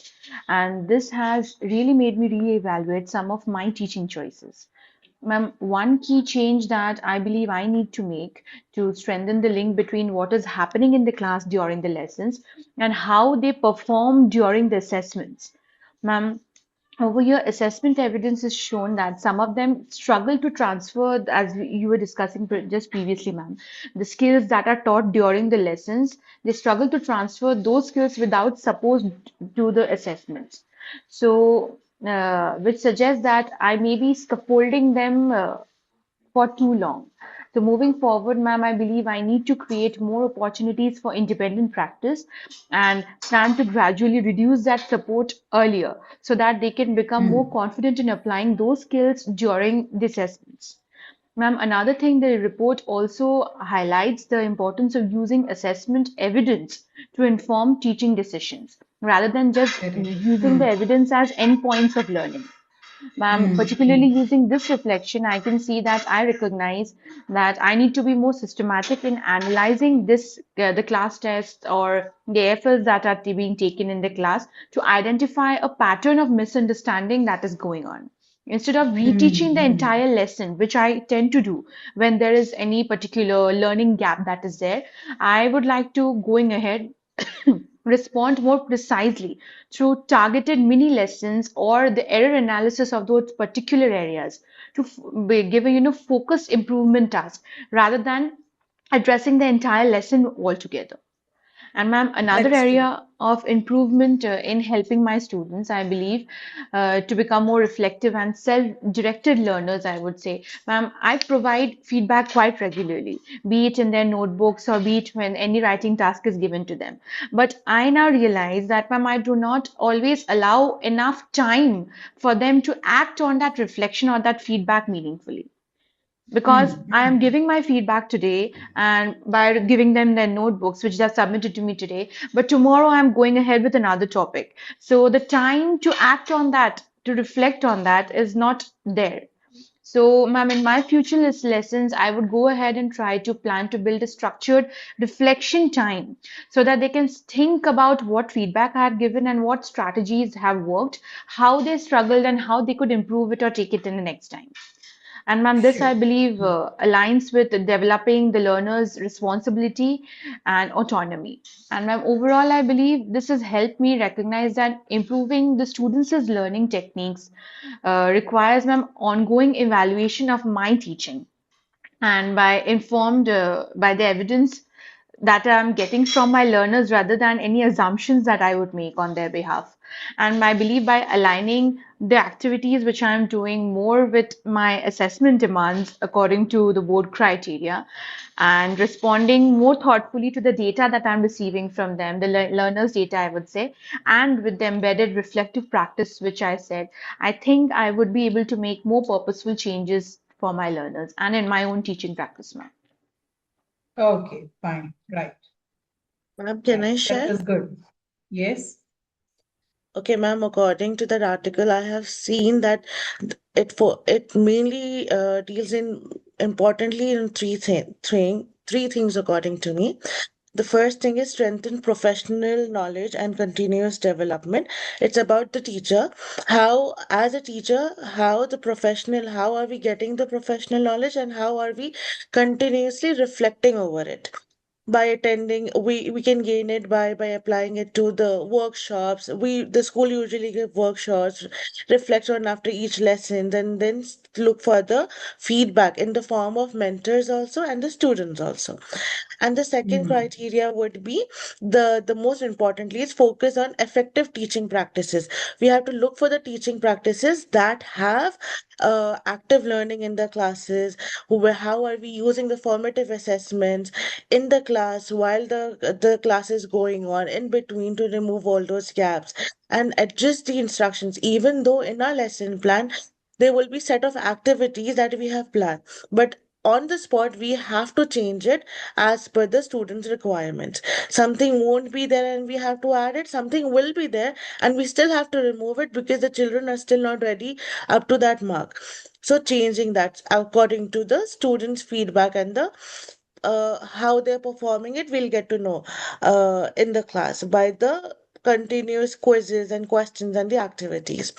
And the third is it is also about any new teacher or like experienced teacher that is coming into the school, how as a school we are uh, helping her cope up with the environment by giving proper coaching and professional ideas. Very true. Very true. That's good. Right.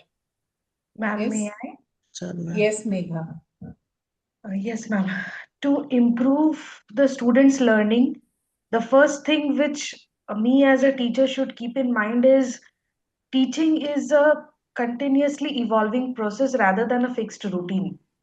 And Very to true. improve learning among my students, there should be a strong teacher student relationship where Hmm. the teachers should encourage every student and will create a safe environment where if they make any mistakes also it is all right, means the students voice should be encouraged and so that they can self reflect and in this way the improvement in the learning of the students can be achieved, ma'am. This is what I feel is one of the most important criteria in improving learning. If there is a safe environment for the students, the student will build confidence, it will encourage them, it will help them to self reflect, and in the same way it will help in their learning process also.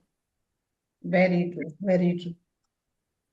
The rest of the points are covered by Anandita ma'am and Farah ma'am, so I just wanted to Okay. share this. Yeah. Yes. Um, Yes, Yamini. being not from this profession, this course had curved me to a greater length.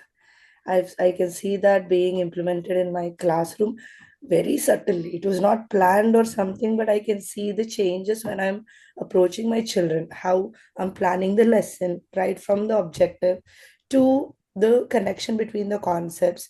Everything I can see a huge difference. And one thing that I can say is I was in the misconception that I was a facilitator, but I realized I was a teacher, slowly moving towards becoming a facilitator, making the class a learner centric. That Very. is one very specific change that I have noticed in myself throughout the course till date. even every day when I go into the class, that subconsciously keeps happening in my mind, where the environment of the class changed, which I can visibly see. That's So good. That's good. this is one thing that I want to say. Yeah.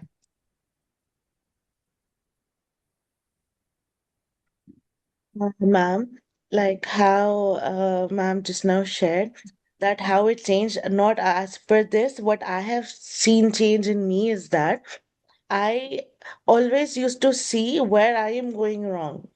But now, after all this, I have even started to notice where they are going wrong. It's not always their mistake and how they are not able to understand. It's not about how I'm teaching, it's that my teaching methods might be right, but it is not fitting into their mindset. This helped me Very in true. uh, this entire course. And the other thing also, I used to make a lesson plan according to the objectives, but I never used to share it with the class. Like, this is today's agenda kind of a thing. So now when I started sharing that with the class, I can see more of the children, sometimes somebody will be like, they are not able to connect to the objectives. So they themselves started saying, ma'am, this was the objective, but I don't understand how it is connecting to this activity or something.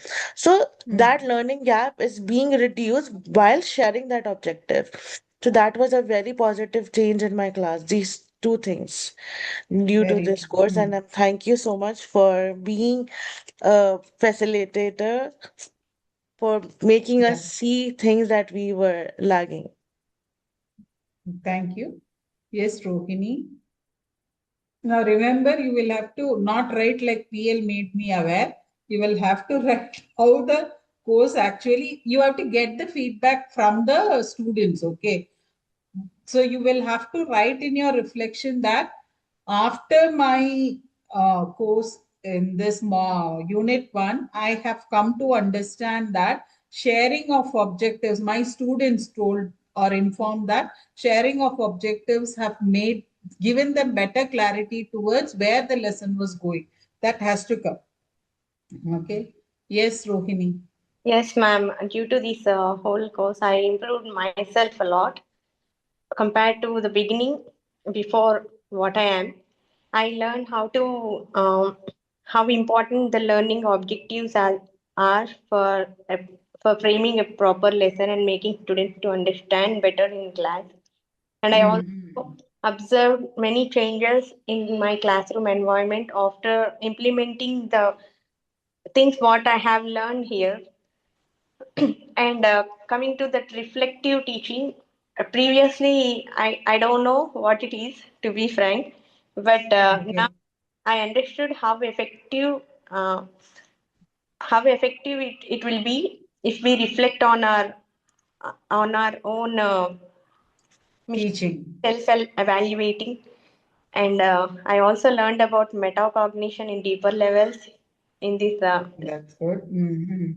So I also understood how it will impact children to think about their own thinking, as well as I also rectified my own mistakes when what I have did in my teachings. Okay.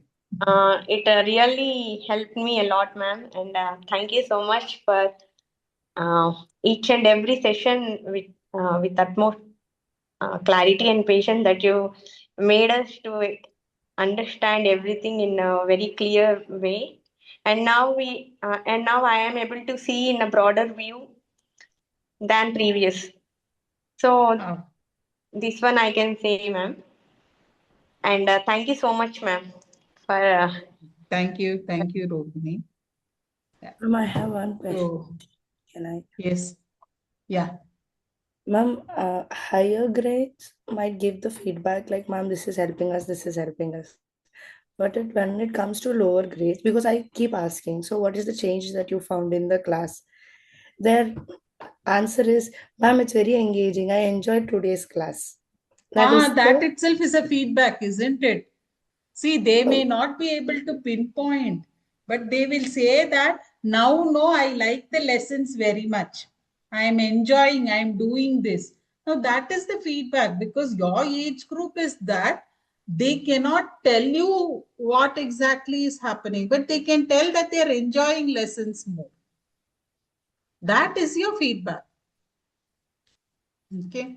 I have allocated some, you will have to look at reflection. I'll show the slide. Then you can take the work. So, who helps in your improvement? So, reflections are self reflection from a critical friend and a mentor. So, what is the reflective cycle? Apply, teach, reflect, and learn. So, this is called the spiral of learning, and the researcher who is behind this is Jerome Bruner, whose theory is the spiral of learning.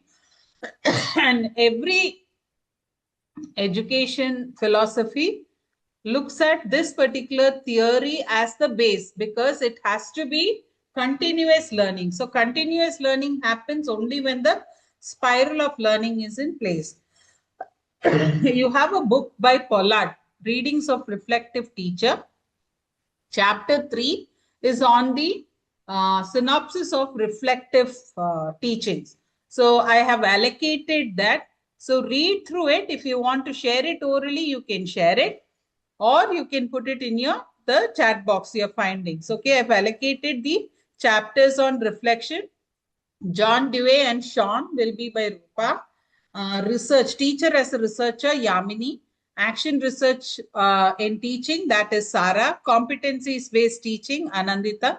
Practical evidence based teaching, Megha. Because based on your subjects and your areas I've given, Rohini. Communities of practice.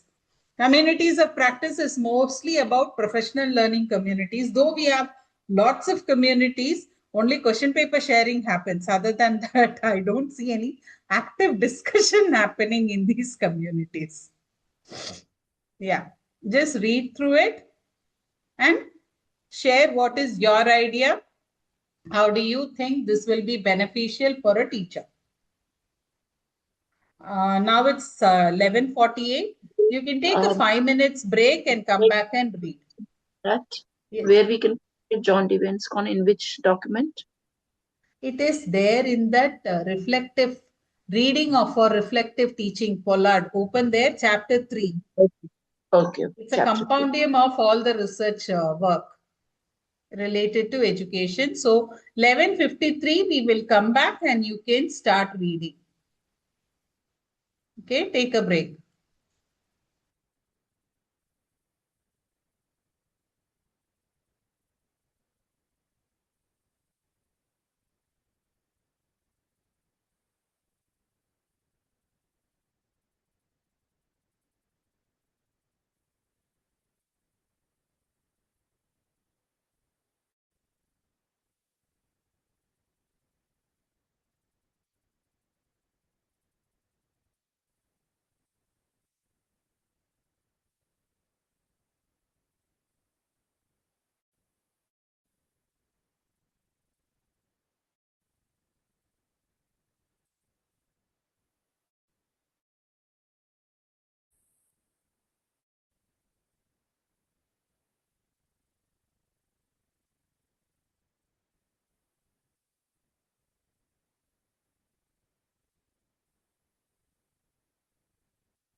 Yeah, now you can read.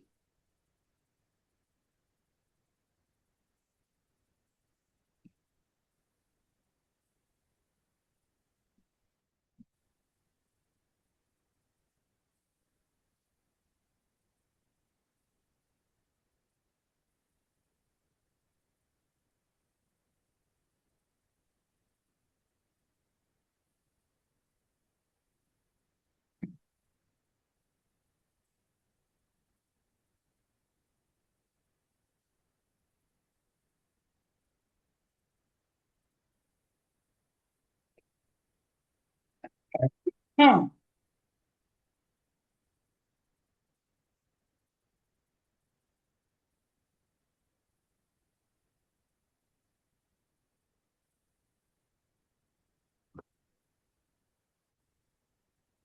I'll stop you at 12 o'clock. You will have to start sharing.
2 more minutes.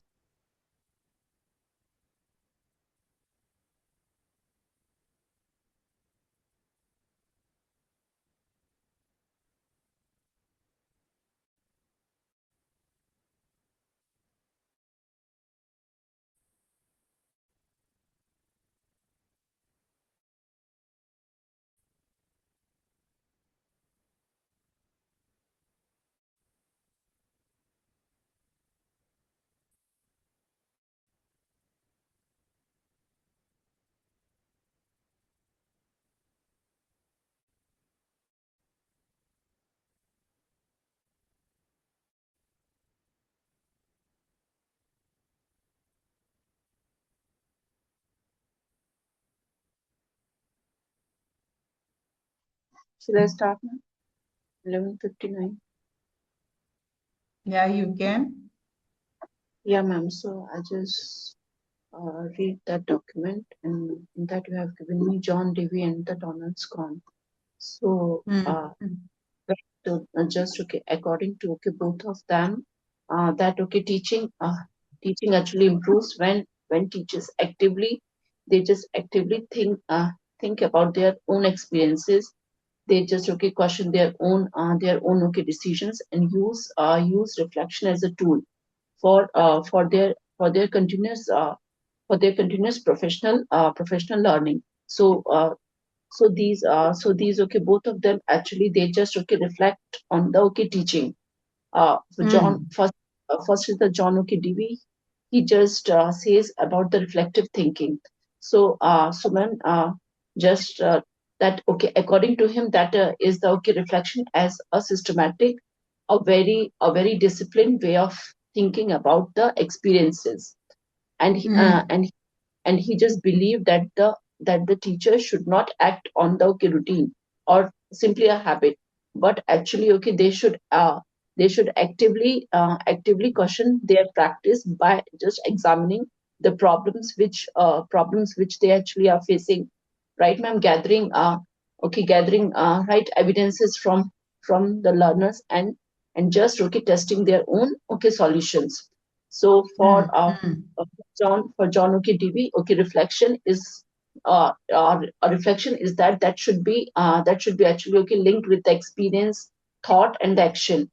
And okay learning happens when okay teachers they just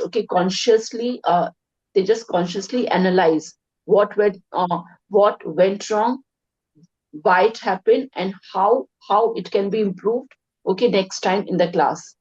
So ma'am, according to the John okay TV, that okay reflection is is very much required, is very much essential for the professional growth and the better decision making in the okay teaching process.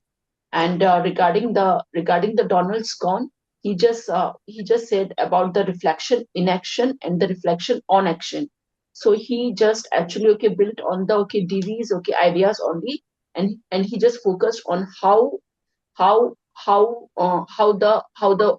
okay professionals, right, okay, they should just think in the real okay situations.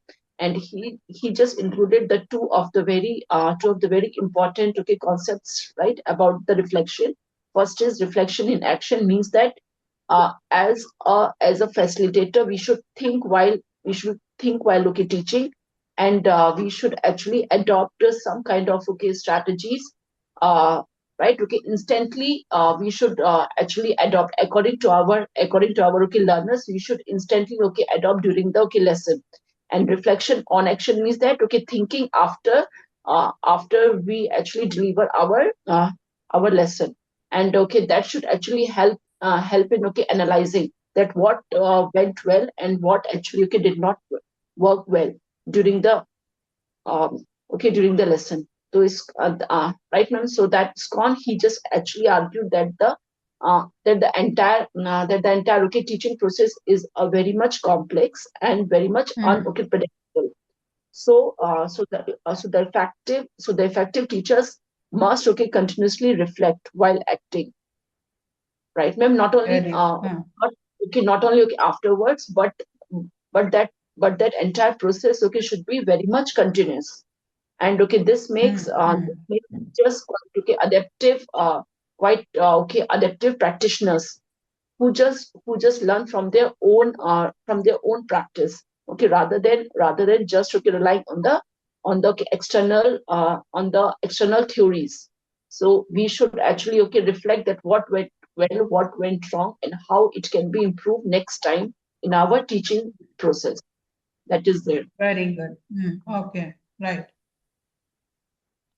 So John Dewey's is actually on experiential learning. Scones is on reflection in action and reflection on action. So it is both are on reflection, but John Dewey's is giving a experiential learning now for the student to reflect as well as for the teachers to reflect. Yes. Scone is more towards the teacher's reflection of what exactly is to be done. Action Okay. and on. Okay. Yeah.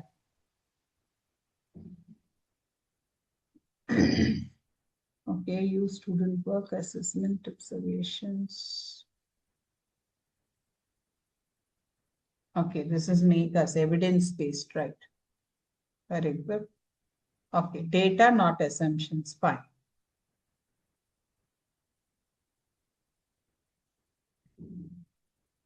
Anyone else would like to share? Yes, ma'am. Yes, Okay, Sarah. action research in Pollard. He says that it is a very important action research is very important way for teachers to improve their practice. It research means you are actually analyzing yourself how to improve your practices through reflection and systematic inquiry. Reflection and systematic inquiry goes hand in hand in Pollard's, and he have given a set of action research how to work on it. There's identify if there is any problem in a class. You first to reflect or to solve any problem, you should know what exactly the problem is. So identify an issue in the classroom for the improvement, and then plan a strategy to address that problem, and then implement that strategy, and observe a collective evidence. Observe means then we have to see that in the group discussion who are giving it and who are not sharing their prompts, and then reflect on the results, and if any changes that needs to be made, and then we can make the changes. For an example, in my global perspective class, there are cause and effects are there. So usually children get confused, and they are not able to link the ideas. So I plan with using a graphic organizers of cause and effect chart, and then I act according to that organizers teaching by using that exact organizer, and then I observe that how who are the people who are able to connect to it and who are not able to connect it. And then if they are not able to connect it, then I use a visual order for them, so that they connect to the topic more. By reflecting, I understand if they are not doing it, then I go back and give the visual aids. And the next step will be use organizers for the complex topics. So by So this, action. yes, Yeah, ma'am. continue, Sarah. So by this way, there won't be uh, any learning gaps won't be there, and the teacher will be able to reflect through evidence-based direction that is being provided, and then they act like a problem solvers, and then if children or the teachers, they both will be the lifelong learners with the Very true. continuous practices. Okay. So when we, 1 minute, let me see who I've given. Okay, Yamini, your topic is researcher. So once she finish, we'll have this action research and research together. Yes, Yamini, teacher as a researcher. Mine is Lawrence Stenhouse, teacher as a researcher. Teacher as a researcher in their own teaching situations. So here I've gone with two things. Study one's own teaching, like teacher when she teaches in the classroom. First, she does study on her own teaching, her curriculum. Like she has a basic understanding. Like she learns herself. Okay, she does her research on what is happening in the class, what is happening with the class, and everything are circulated to it. And questioning on theories in practice. So this is one thing that I've noticed is we apply the theories of whatever we learned, but here research, when teacher plays the role of a researcher, she has to question the theories, why it is applicable, why it is not applicable in a certain situation or in this particular class, why is it not happening, why did it happen effectively. So this is something the teacher has to practice as a researcher. Then observing and critique, and another thing is there are different ways of doing research as a teacher, other than self studying with other workers, testing classroom ideas, like theories and everything. The other thing which can be or cannot be, but Sten suggested that it is very advisable to do is class observation of other mentors and class discussion to with the other mentors, taking feedback and observation. That plays a major role in understanding the different point of view, and it provides an adequate research on whatever theories that you're working in the class. That according to him, there are two types of research. One is a traditional research, which is collected in general, and the other research is action research, which is specific to the classroom, where it is applied, and where the research is done catered to that particular section of the classroom. It is not very generalized, but again this research can be applied to the similar situations and can be adapted and redeveloped also. Okay. So sharing work in class to others. One more important thing which he had suggested is teaching is research shouldn't be like an isolated island. Like it should be correlated with other subjects and other teachers also to build an effective classroom environment or effective teaching. But it's like planning with the other teachers to make like the concept is explanation text. So I can collaborate with my science teacher on Earth and Sun, where we both can work on the same topic simultaneously, which can increase their vocabulary or language or understanding of the topic also. Very true. That's true. So here, when we talk of research, research in general means it's not limited. Okay. It can be a research that you're doing with reading the curriculum itself. It can be on the practice. It can be on student behavior. Research is very much an open part, which can be done in multitude ways. Okay. But when we are talking of action research is more a practical research that the teacher does in the classroom. So here, when we are talking of research, research tells that, see, generally you see research starts with an hypothesis, then a brainstorming, then going into a problem statement, then building the work around it, and then applying, analyzing, evaluating, and then concluding. So that is the step with research.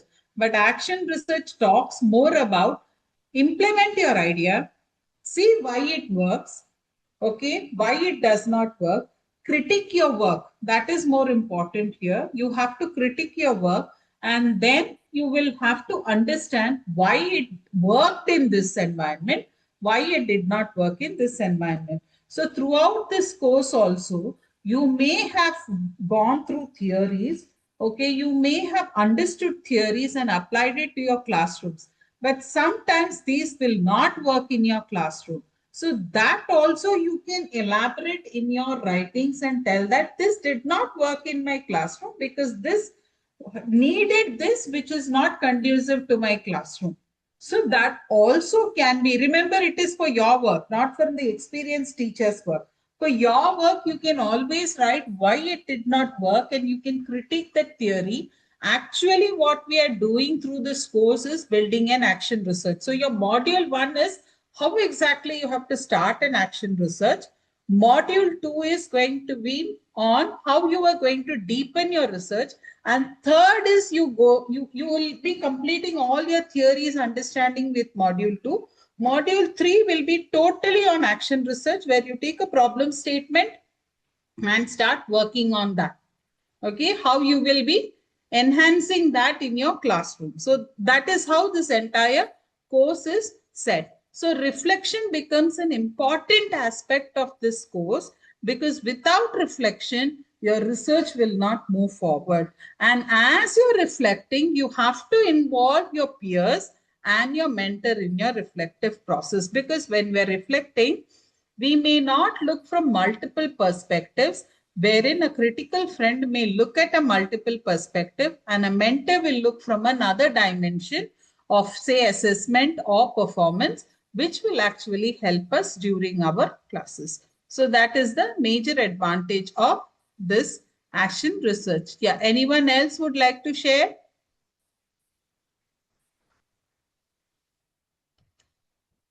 All of you have shared? Yes, Rohini.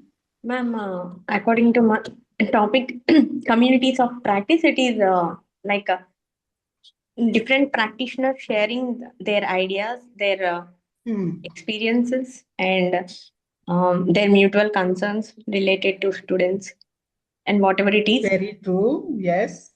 They will contribute together and learn more collaboratively. According to Pollard's, it is a core principle that it is a core principle of practicing and reflective. In a reflective model, teachers examine real classroom issues with their co-teachers or other teachers, other subject teachers, and make sense of evidence and decide the improvement together. Why? Because if, for example, in one class we are having different subject teachers, some students they will we will be having the same concerns related to students, particularly. So we can share together, and we can come up with the idea of how to improve and groom that particular student. And by this we can uh, newer members can also learn from experienced teachers by engaging more with them and contributing more and Okay. learning Yes. actively. And as also learn from you all here, all the teachers whoever there in these sessions. Also, I learned many things as a practitioner in this field. So by sharing our views and our classroom experiences with each other, we can professionally teachers can professionally grow, as well as it will be completely learning centered, Learner centered. Centered. So that I understood, ma'am, through this article. Okay.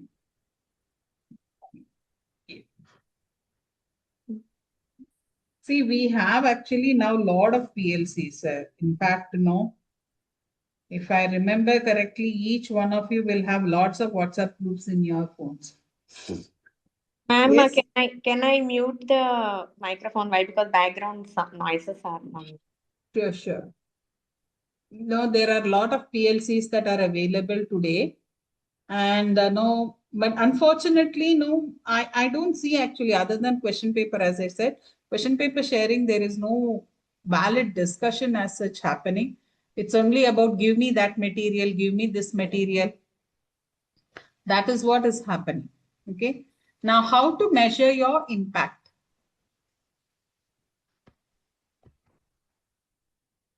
You will have to have this in your unit 3, how you measure the impact. That is your feedback survey.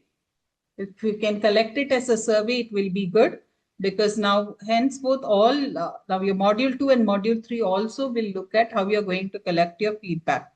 So let's see. Yeah. Please read through it and let me know your understanding based on this. What are the benefits? How exactly this helps in improving your um, performance as a teacher, updating yourself as a teacher.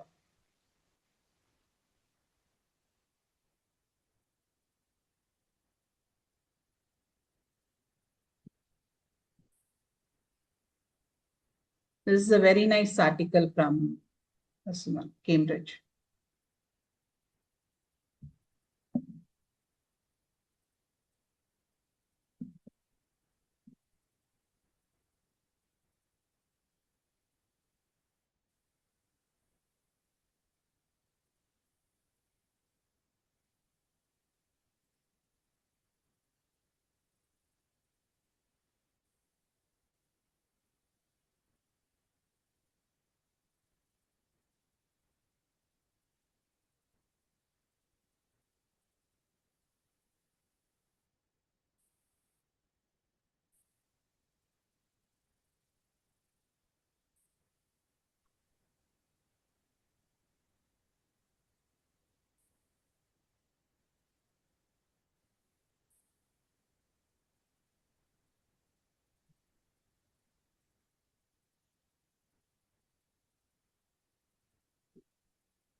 If you've completed your reading, you can start expressing what you understand from this document.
Ma'am, may I?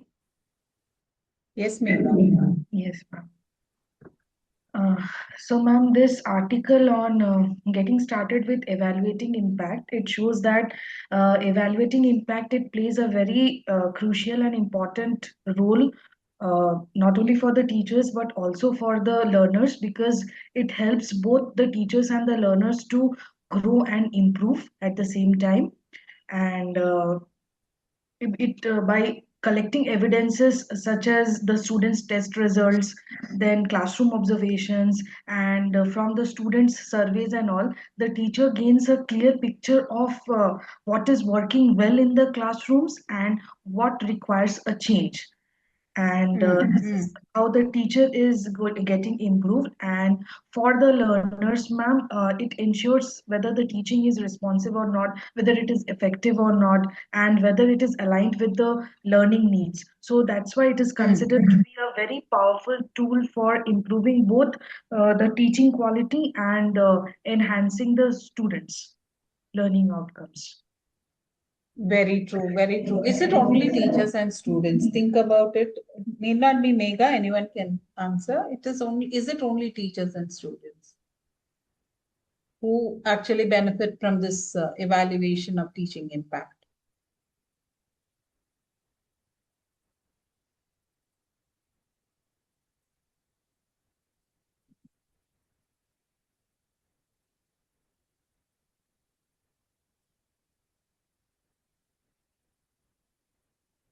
Yeah. Is it only teachers and students who actually benefit?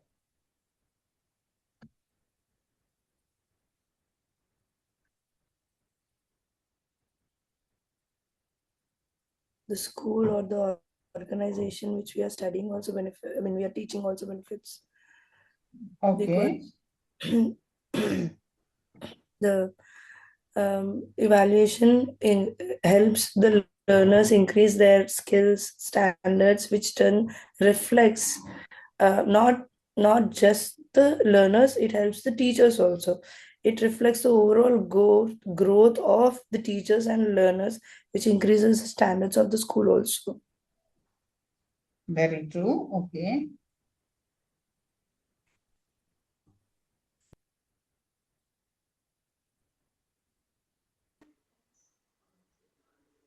May I, ma'am? Yes, Rohini. Yes, ma'am. It improves both teachers and students um, as well as the whole organization, as Yamini ma'am said just now. And also, in one way, it also beneficial for the students' parents also, ma'am, right? Because they will also be happy with their child's performance, and they will be happy that their child is learning something from the school and teacher. So Very true. the overall development to society in why, because everything is interlinked right now. So as the Very true. students Yes. tomorrow, so that's it, ma'am. Thank you. Okay. Yes, Anandita.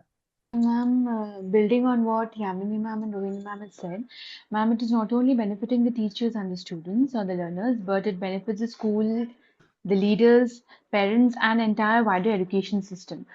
For example, ma'am, at the school level, education not only helps in identifying the gaps in the learners, like the evaluation, it also helps the departments to identify specific practices which works for them, address the gaps consistently, and improve curriculum planning and assessment alignment, which they would take forward to Very the true. next year. And ma'am, leaders, administrative leaders, they can use this evidence for evaluation of the school practices to make further informed decisions and in order to even go ahead with the next year's professional development courses and resource allocation for the teachers also. Very true. So you know which works, so you can actually plan further for that. Very good. For example, Yeah. ma'am, recently I was reading a journal of a particular person over there. He's a educational leader. He said in his school, the teachers had come from a varied backgrounds, and over there he learned after a certain amount of time that there were a lot of training courses and everything regarding AI, and everything was going on. Everyone was enjoying it, and they tried to implement it also. But during the exam time, and this was revealed as a funny vlog over there, he said that during the exam time, when question paper making had come, he understood that most of the teachers lack the basic like skills necessary to make a basic question paper or the alignments in Microsoft Word. And here he was teaching them how to go ahead with AI tools. AI. Yes, So, that's so true. that is why he understood the actual learning gap, like where it is required. So for the next year, he said the first thing I would plan is Microsoft Word lessons or Microsoft Office lessons, which are more necessary in my organization than going ahead with AI tools. That's true. That's very true. That's true. Right. Now, that is the case even with the computer teachers. They talk of a lot of programming, but ask them to align a document for the annual day or and give, then you understand that the basic level they struggle with. So that is a big fact that you can see. Okay. And ma'am, also with parents, ma'am, if the evaluation improves and the quality and transparency of learning will also improve. And ma'am, it can allow a clearer path of communication about the progress and the next step of the child, which I believe is something that we all struggle with, how to communicate with the parents properly. That's true. That's true. See, actually, why I am asking you to read this document is it is not only related to the school or the teacher. See, as individual teachers, if you can make an impact in your classrooms, remember this will go on as a talk among your school community, and others will be trying to imitate you, and through that at least no they will learn certain strategies which can bring about effective teaching. And overall it is more of a school community that is growing and a learning atmosphere that is building up. Generally in our schools, like now what happens is it's more related to personal rather than professional. So that environment should be doing away. Remember, if you're professionally, you're very well off, then you need not look at what is happening on the other end. Correct. Okay, because there, I know many of you as teachers will be looking at the financial goal also. But to tell you, set your profession straight, automatically everything else will be taken care of. Aligned. Yes. It will align. Definitely, it will align. And most of our teachers forget this part because as a leader, I have faced this. Professionally, you don't align and you expect everything else to fall in line. It doesn't happen. We have to have a professional way of doing things, look at ourselves and reflect on what we are doing, how we are doing it. So every stage that we improve, remember, all the other things will automatically align. Remember, you are not there to satisfy anyone else. You are there to satisfy your students, see that they are learning, they are reaching their goal, and thereby they become better citizens. So you will have to focus on them and automatically all the other things will align. So when Cambridge talks about learner attributes, Cambridge talks about teacher reflection, it is from the point that that impact is an everlasting impact that we can create among our learners. Okay, and time is up. I'll just quickly brush through the other slides. We have already covered this part. So I thought we have done this with learner attributes. You have read this and given me an example also. So this is the question that you will be answering for your evidence of reflection. So whatever we have discussed, make note on it so that you can respond to this. Okay. So in your reflection, you will have to write how these attributes are getting developed among your learners. So finally, please do check for plagiarism. Once again, go through your assessment criteria before you submit your portfolio. Go through the candidate guide. We will help you rename. E-portfolio, when you're submitting, please check all these documents are aligned Please avoid putting things in bold. I told you last time itself, even though Cambridge by default, the document says to be bold, avoid bold because bold indicates rudeness. When you're writing answers, keywords, you can bold it because you want the examiner to look at those words. Yes, you can, but do not make the entire document to bold. Okay, it is not going to look nice. And see that you are using Arial 10 font only, okay, inside the document. Do not change the alignment. If you have empty spaces, full up the boxes. Okay, just now what Anandita said, okay, appearance matters most.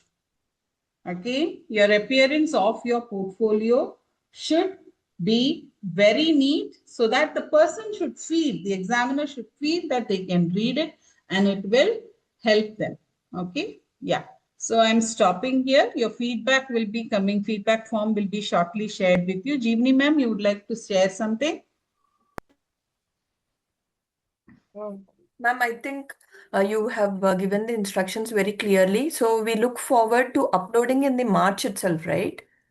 Yes, ma'am. That's what, because this month, if in case you do not go ahead with your planning and then complete the process, it's going to be very difficult for you because almost all the schools are going to close the academic session this year, right? Again, your students would be promoted to the next grade level, and you may not be able to get in touch with the same students with whom you have worked on the assessments or the activity logs. So please keep that in mind and then plan well in advance because all the uploads this time are going to happen through CIE Direct at once. So the process is also changed. So we expect you all to complete it at once because we cannot prolong this batch once we are done with the classes. So the only core objective is you sending the assignments, getting it approved, and then finally uploading it. Hope we are all clear with it, Ma'am, what will be the right? deadline for Ma'am, shall we? submission? Sorry, please, Ma'am, what will be the Nandita. deadline for submission? Like completing and You getting will the have to approvals from complete ma'am? all the 3 units this month, Anandita. Okay, ma'am.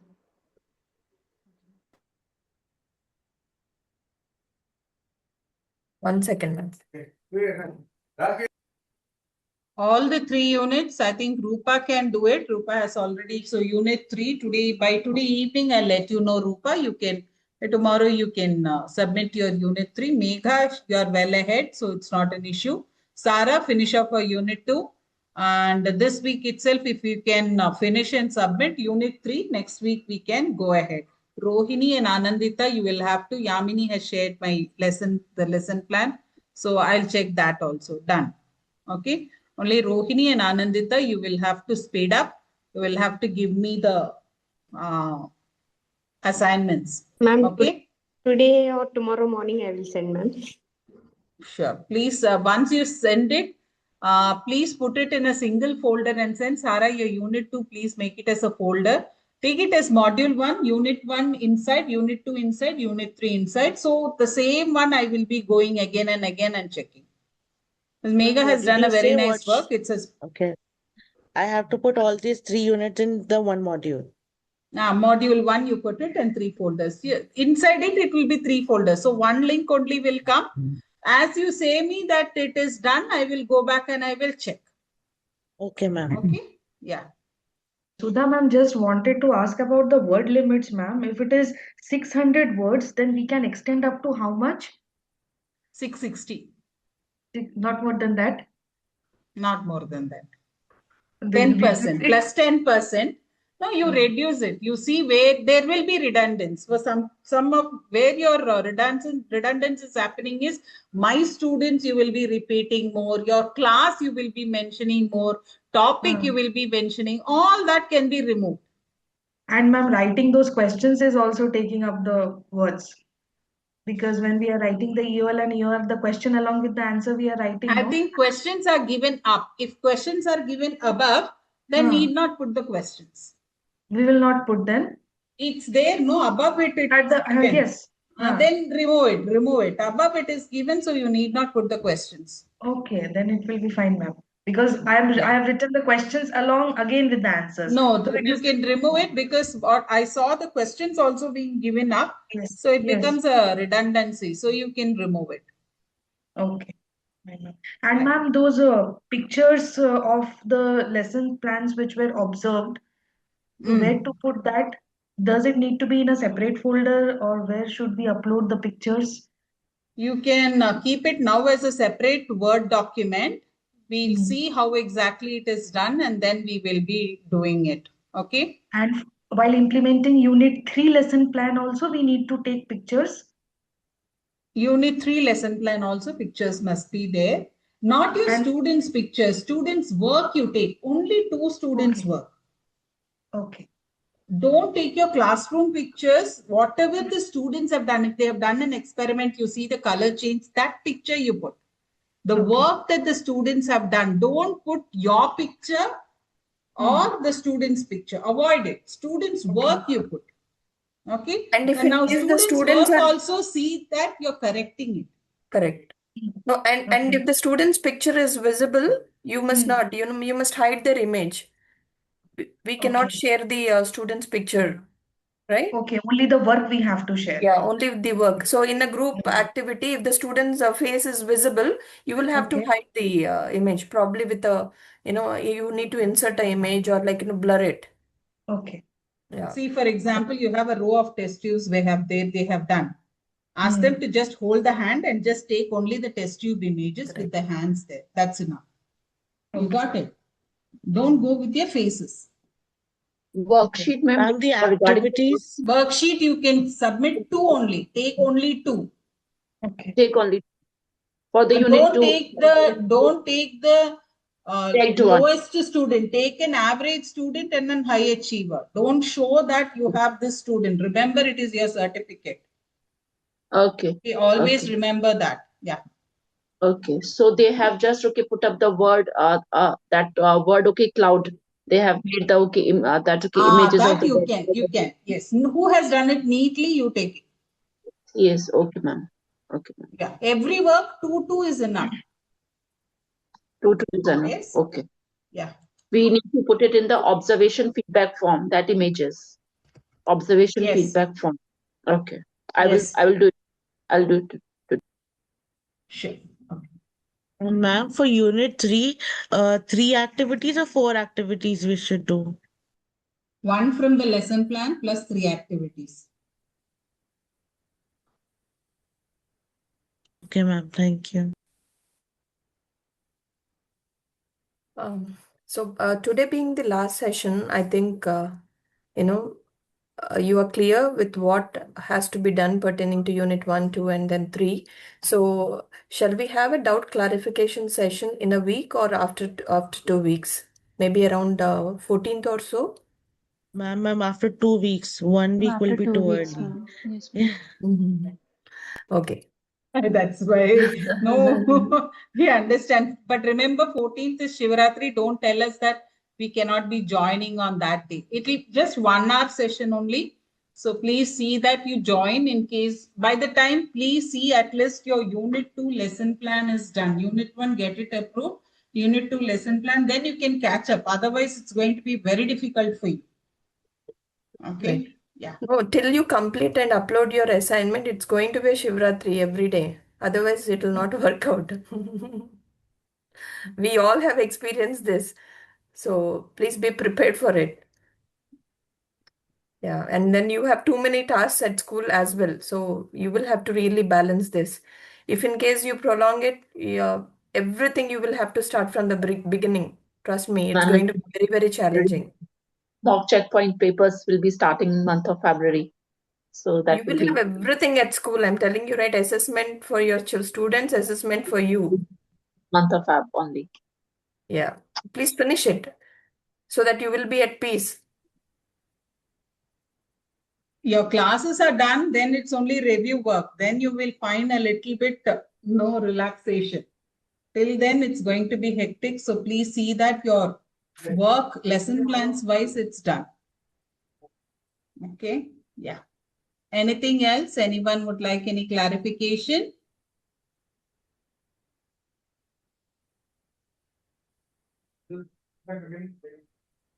No, you need not. If you submit and I find it is totally deviating, I will take you in Zoom call. So please be ready for that also.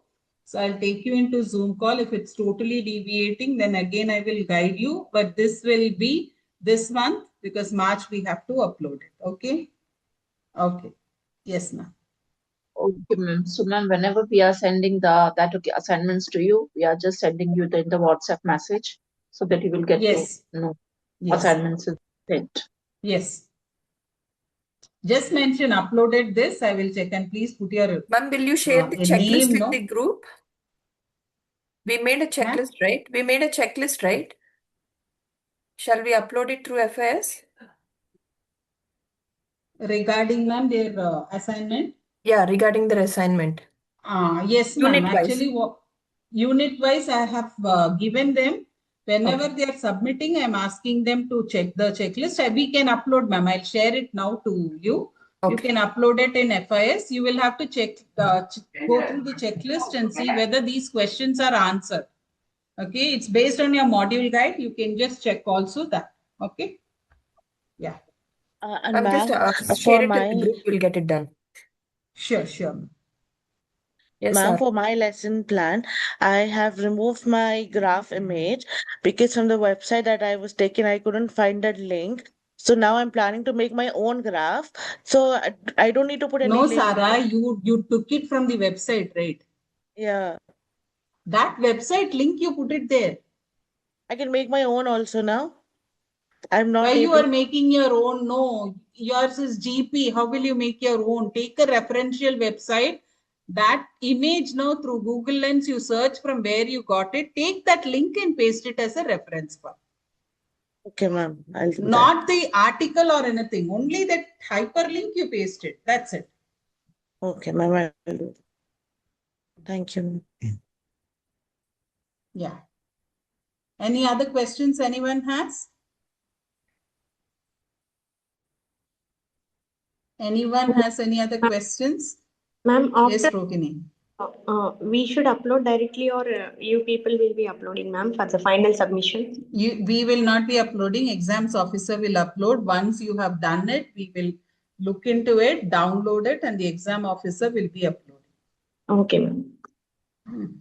Ma'am, this Yes, list Yamini. negative words because you have identified some words as negative words in one of my assignment. Unit 1, yeah. You should not be commenting on your experienced teacher that I did not find this or no, like this was absent in the class. That words avoid it. No, You no, got not it? that. I didn't comment on experienced teacher, ma'am. Mine, you picked a No, particular word. you had said if I remember, you have said that the class would have been better if that sentence has come. That should not come. Okay, That okay, also okay, must and should be avoided. Okay, it's okay, not only you. I needed to talk to Soumya also. That should never come in your unit 1. okay, ma'am. Please understand you're a learner. You're not evaluator. So don't do that. Okay. So avoid that.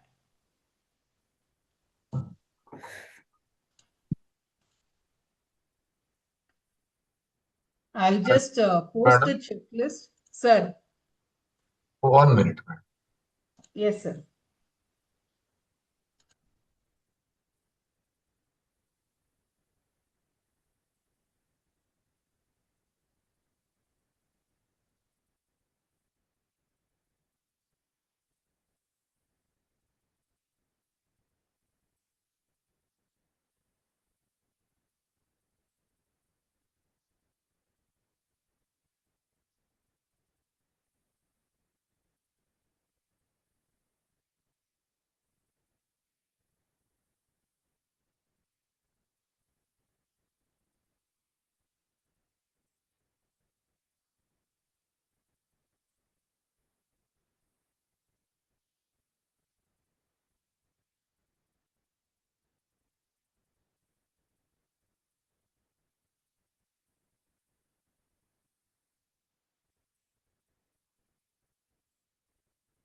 After that letter, you please send to Jivni madam.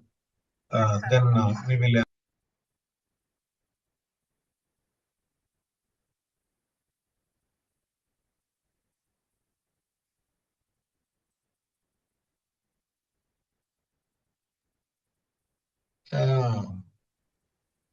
Good afternoon, madam. Good afternoon, sir. Just now, very sad news, madam. One of our student, grade 1 student, Bangalore, passed away. Oh, The road accident. oh. Yeah. That's Yeah.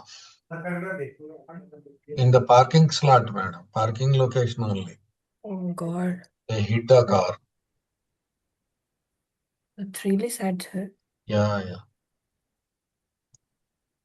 Tomorrow we are going to announce the holiday, madam. He's going to send the letter. You please verify and send it. Okay, sir. Anyhow, Sudha madam, session, madam. Yes, sir. Yeah. Okay. But my concern is the upload issue, madam. That make it clear strategy. And after this meeting, tomorrow or day after tomorrow, whatever your convenient time, we will candidate wise we will analyze and discuss, madam. Yes, sir. For upload status, madam. Okay. Yes, sir. Yes, sir. Anyhow, today the mood upset, madam. Then otherwise, I would like to talk to them. The tomorrow, whatever convenient time you after 2 days, we will discuss, madam. Sure, sir. Sure. Thank you, all of you. Sure, sir. Very nice, my dear team. Maybe it is any other special interaction meet will come, madam. Yes, Or sir. this We is the have doubt last. clarification. No, sir. We will have doubt clarification session, sir. Okay. Probably after 2 weeks, then we will let you know, sir. Wish you good luck, madam. I hope all the members will be finished at appropriate time and schedules, ma'am. Please. Yes, sir. Thank you, all of you, ma'am. Yeah, thank you, sir. Thank you, sir. Thank you, sir. Thank you, sir. Thank you, sir. Right. So we will be closing the session. Remember, in case you have larger issues with your assignment, I will definitely be calling you on Zoom. So please tell the appropriate time so that we can meet on Zoom and I will give you clarifications personally on your assignments. Okay. This February we will be doing, in March also we will be doing. Okay. As and when I'm reviewing, whenever I feel that your assignments need